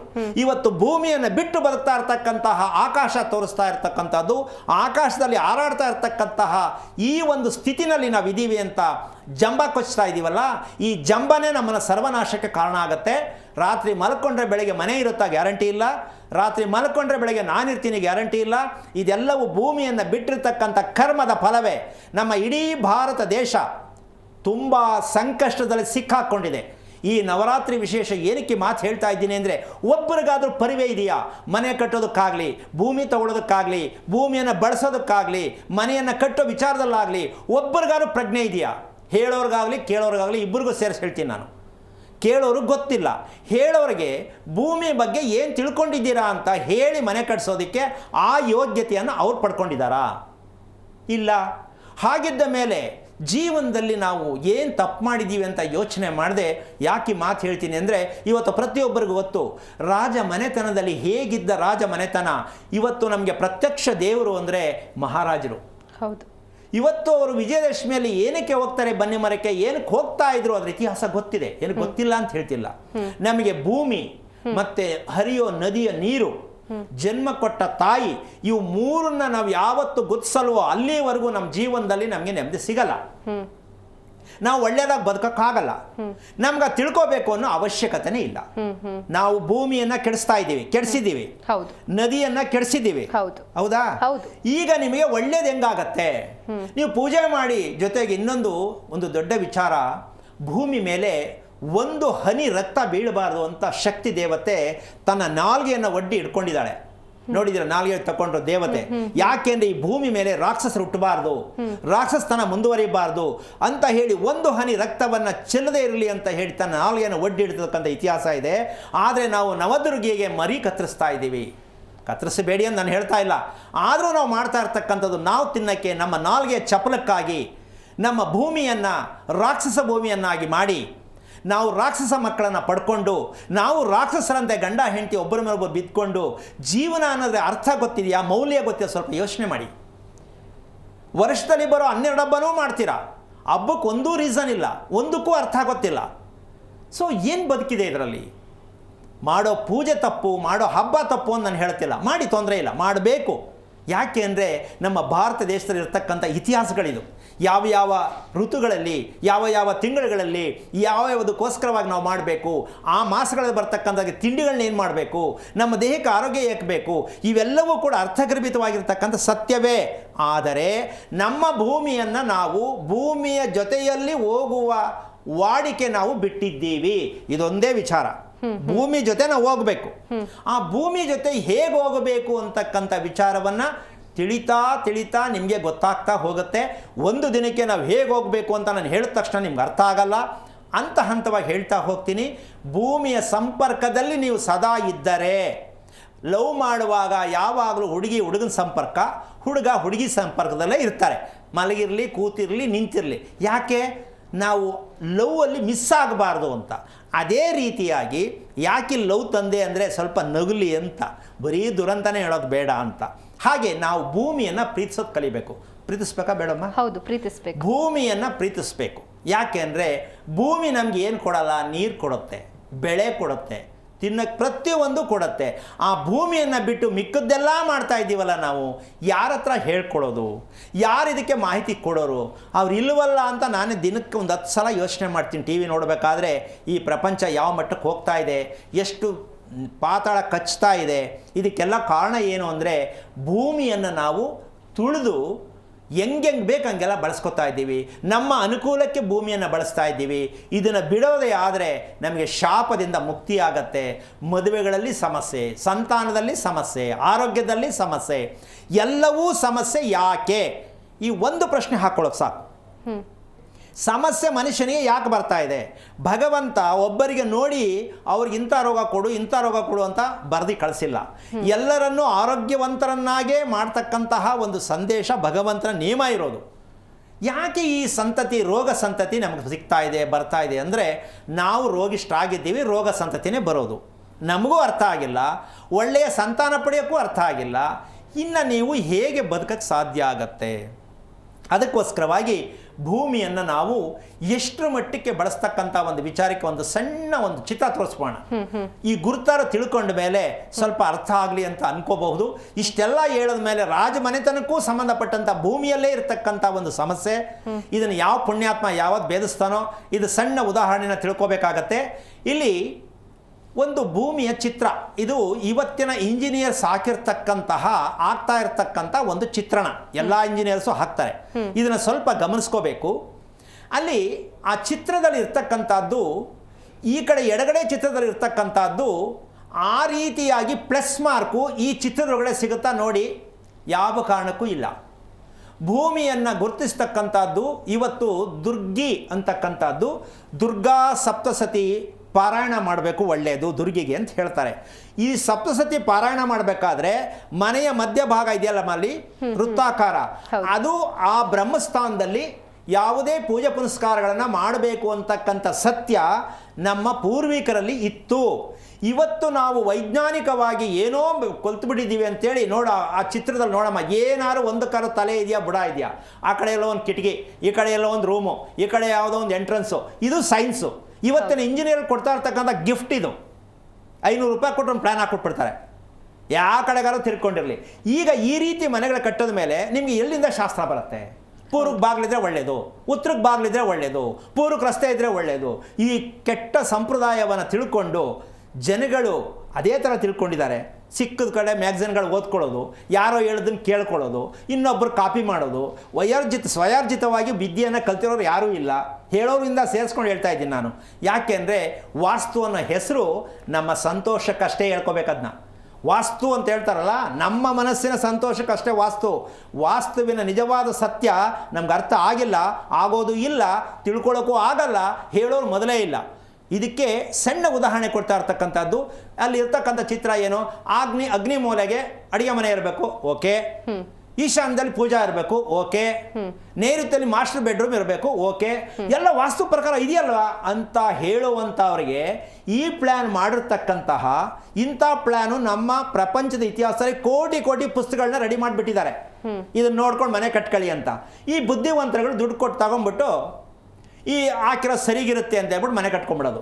ಆಮೇಲೆ ಹೇಳುವಂಥವ್ರು ಕೂಡ ಈ ಪುಸ್ತಕಗಳನ್ನ ಓದ್ಬಿಟ್ಟು ಹೇಳ್ಕೊಟ್ಬಿಡೋದು. ಇದ್ರ ಸತ್ಯ ಏನು ಅಂತ ತಿಳ್ಕೊಂಡ್ರೆ ನಿಜವಾಗ್ಲೂ ಪ್ಲ್ಯಾನ್ ಮಾಡೋರಿಗೆ, ಈ ರೀತಿ ಇರ್ತಕ್ಕಂತಹ ಮಾದರಿ ಇರ್ತಕ್ಕಂತಹ ಒಂದು ಪುಸ್ತಕಗಳನ್ನ ರಚನೆ ಮಾಡಿದವ್ರಿಗೆ ಏನು ಹೇಳಬೇಕು ಅರ್ಥ ಆಗ್ತಾ ಇಲ್ಲ. ಯಾಕೆ ಅಂದರೆ ಪ್ರತಿಯೊಬ್ಬರಿಗೂ ಅರ್ಥ ಮಾಡ್ಕೊಳ್ಳಿ, ಯಾರೋ ಹೇಳಿದ್ದನ್ನು ನಂಬೋದು, ಯಾವುದೋ ಪುಸ್ತಕ ನೋಡ್ಕೊಂಡು ಒಪ್ಕೊಳ್ಳೋದು, ಮನೆ ನನಗೂ ಗೊತ್ತು, ವಾಸ್ತು ಅಂತ ನನಗೂ ಗೊತ್ತು ಅಂತ ಹೇಳ್ಕೊಳ್ಳೋದು, ಜಂಬಾ ಕೊಚ್ಕೊಳ್ಳುವಂತಹ ನಮ್ಮ ಈ ಒಂದು ಭ್ರಮೆಯನ್ನು ನಾವು ಬಿಡಬೇಕು. ಶಾಸ್ತ್ರಾಧಾರಿತವಾಗಿರ್ತಕ್ಕಂಥ ಸತ್ಯ ಭೂಮಿಯನ್ನು ಬಳಸೋ ವಿಧಾನ ಯಾವುದು ಅಂದರೆ, ನಿಮ್ಮ ಎಡಗಡೆ ಚಿತ್ರವನ್ನು ನೋಡಬೇಕು, ಅಲ್ಲಿ ಡಾಕ್ಟ್ರು ಚಿಹ್ನೆ ಆಗುತ್ತೆ, ಅದು ಸರಿಯಾಗಿ ನೋಡಿದ್ರೆ. ಹೌದಲ್ಲಮ್ಮ? ಡಾಕ್ಟ್ರದು ಚಿಹ್ನೆ ಆಗತ್ತೆ. ಅದೇ ರೀ ಭೂಮಿಲಿರೋ ಡಾಕ್ಟ್ರು, ಆ ಡಾಕ್ಟ್ರನ್ನ ಮಾತಾಡಿಸ್ರಿ, ಆ ಡಾಕ್ಟ್ರನ್ನ ಪರಿಚಯ ಮಾಡ್ಕೊಳ್ರಿ. ಅದು ಅಪ್ರಾಣ ಯಾವನ ಕೈಲೂ ಆ ಥರ ಪ್ಲ್ಯಾನ್ ಮಾಡೋಕ್ಕಾಗಲ್ಲ, ಯಾರ ಕೈಲೂ ಆಗಲ್ಲ. ಅದು ನಾವು ಕನ್ಸ್ಟ್ರಕ್ಷನ್ ಮಾಡಿಸಿದ್ರೆ ಮಾತ್ರ ಇದು ಸಾಧ್ಯನೇ ಹೊರತು ಭಾರತ ದೇಶದಲ್ಲಿ ಯಾರು ಹುಟ್ಟಿಲ್ಲ. ಇದನ್ನು ಗಮನಿಸಿ ಪ್ಲ್ಯಾನ್ ಹಾಕೊಂಡು ಇನ್ನೂ ಹುಟ್ಟೋದು ಇಲ್ಲ ಅಂತ ಹೇಳಕ್ಕೆ ಇಷ್ಟಪಡ್ತೀನಿ. ಕಾರಣ ಭೂಮಿಯನ್ನು ಗುರುತಿಸ್ತಕ್ಕಂಥ ಶಕ್ತಿ ಇವತ್ತು ನಮ್ಮ ರಾಜ ಮನೆತನದಲ್ಲಿ ಆಗಿರ್ತಕ್ಕಂಥ ಒಂದು ಹಿನ್ನಡೆ ಅಂತ ಬೇಜಾರು ಮಾಡ್ಕೊಂಡು ಹೇಳ್ತಾ ಇದ್ದೀನಿ. ಯಾಕೆ ಅಂದರೆ ಎಂಥ ಹೆಸರುವಾಸಿ ಮೈಸೂರು ದಸರಾ ಅಂದರೆ, ಎಂತೆಂಥ ವಿಶ್ವದಲ್ಲಿ ಇರ್ತಕ್ಕಂಥ ಈ ಒಂದು ದಸರಾದ ಬಗ್ಗೆ ಕೂತ್ಕೊಂಡು ಪುರಾವೆಗಳು ಹೇಳ್ತಾರೆ.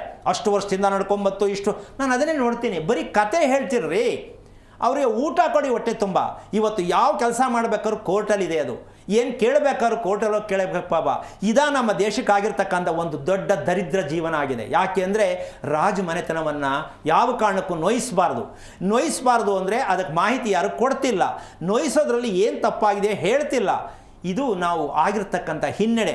ಅಂತಹ ರಾಜ ಮನೆತನವೇ ಇವತ್ತು ಪಾಪ ಗೌರ್ಮೆಂಟ್ ಅಂಡರ್ಟೇಕರ್ ಸಿಕ್ಕಾಕ್ಕೊಂಡು, ಕೋರ್ಟಲ್ಲಿ ಸಿಕ್ಕಾಕ್ಕೊಂಡು ತನ್ನ ಆಸ್ತಿಯನ್ನು ಆ ಅರಮನೆಗೋಸ್ಕರ ಕೊಟ್ಟಿದ್ದಂತಹ ತಾಯಿ ಚಾಮುಂಡೇಶ್ವರಿಯನ್ನು ನಾವಿವತ್ತು ಪೂಜೆ ಮಾಡ್ತೀವಿ.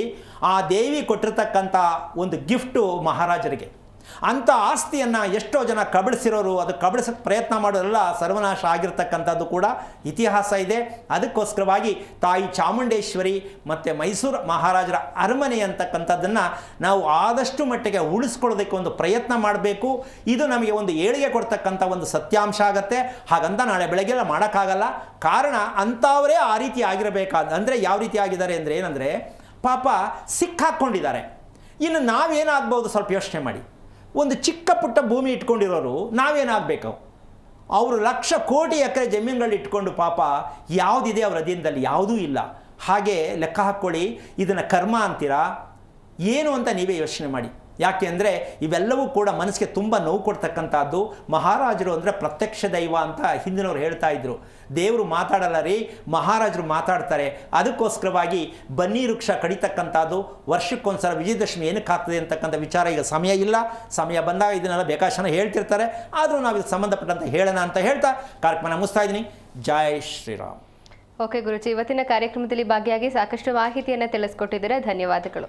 ನೋಡಿದ್ರಲ್ಲ ವೀಕ್ಷಕರೇ, ನೀವು ಕೂಡ ಗುರೂಜಿ ಅವರನ್ನ ನೇರವಾಗಿ ಭೇಟಿಯಾಗಬೇಕು ಅಂತ ಹೇಳಿದ್ರೆ ನಿಮ್ಮ ಟಿವಿ ಸ್ಕ್ರೀನ್ ಮೇಲೆ ಕಾಣಿಸ್ತಿರುವಂತಹ ನಂಬರ್ಗೆ ಕರೆ ಮಾಡಿ ಗುರೂಜಿ ಅವರನ್ನ ನೇರವಾಗಿ ಭೇಟಿಯಾಗಬಹುದು ಅಂತ ಹೇಳ್ತಾ ಇದಾಗಿತ್ತು ಇವತ್ತಿನ ವಿಶೇಷ. ನೋಡ್ತಾ ಇರಿ ಜೀ ಕನ್ನಡ ನ್ಯೂಸ್, ಸತ್ಯವೇ ಸುದ್ದಿಯ ಜೀವಾಳ.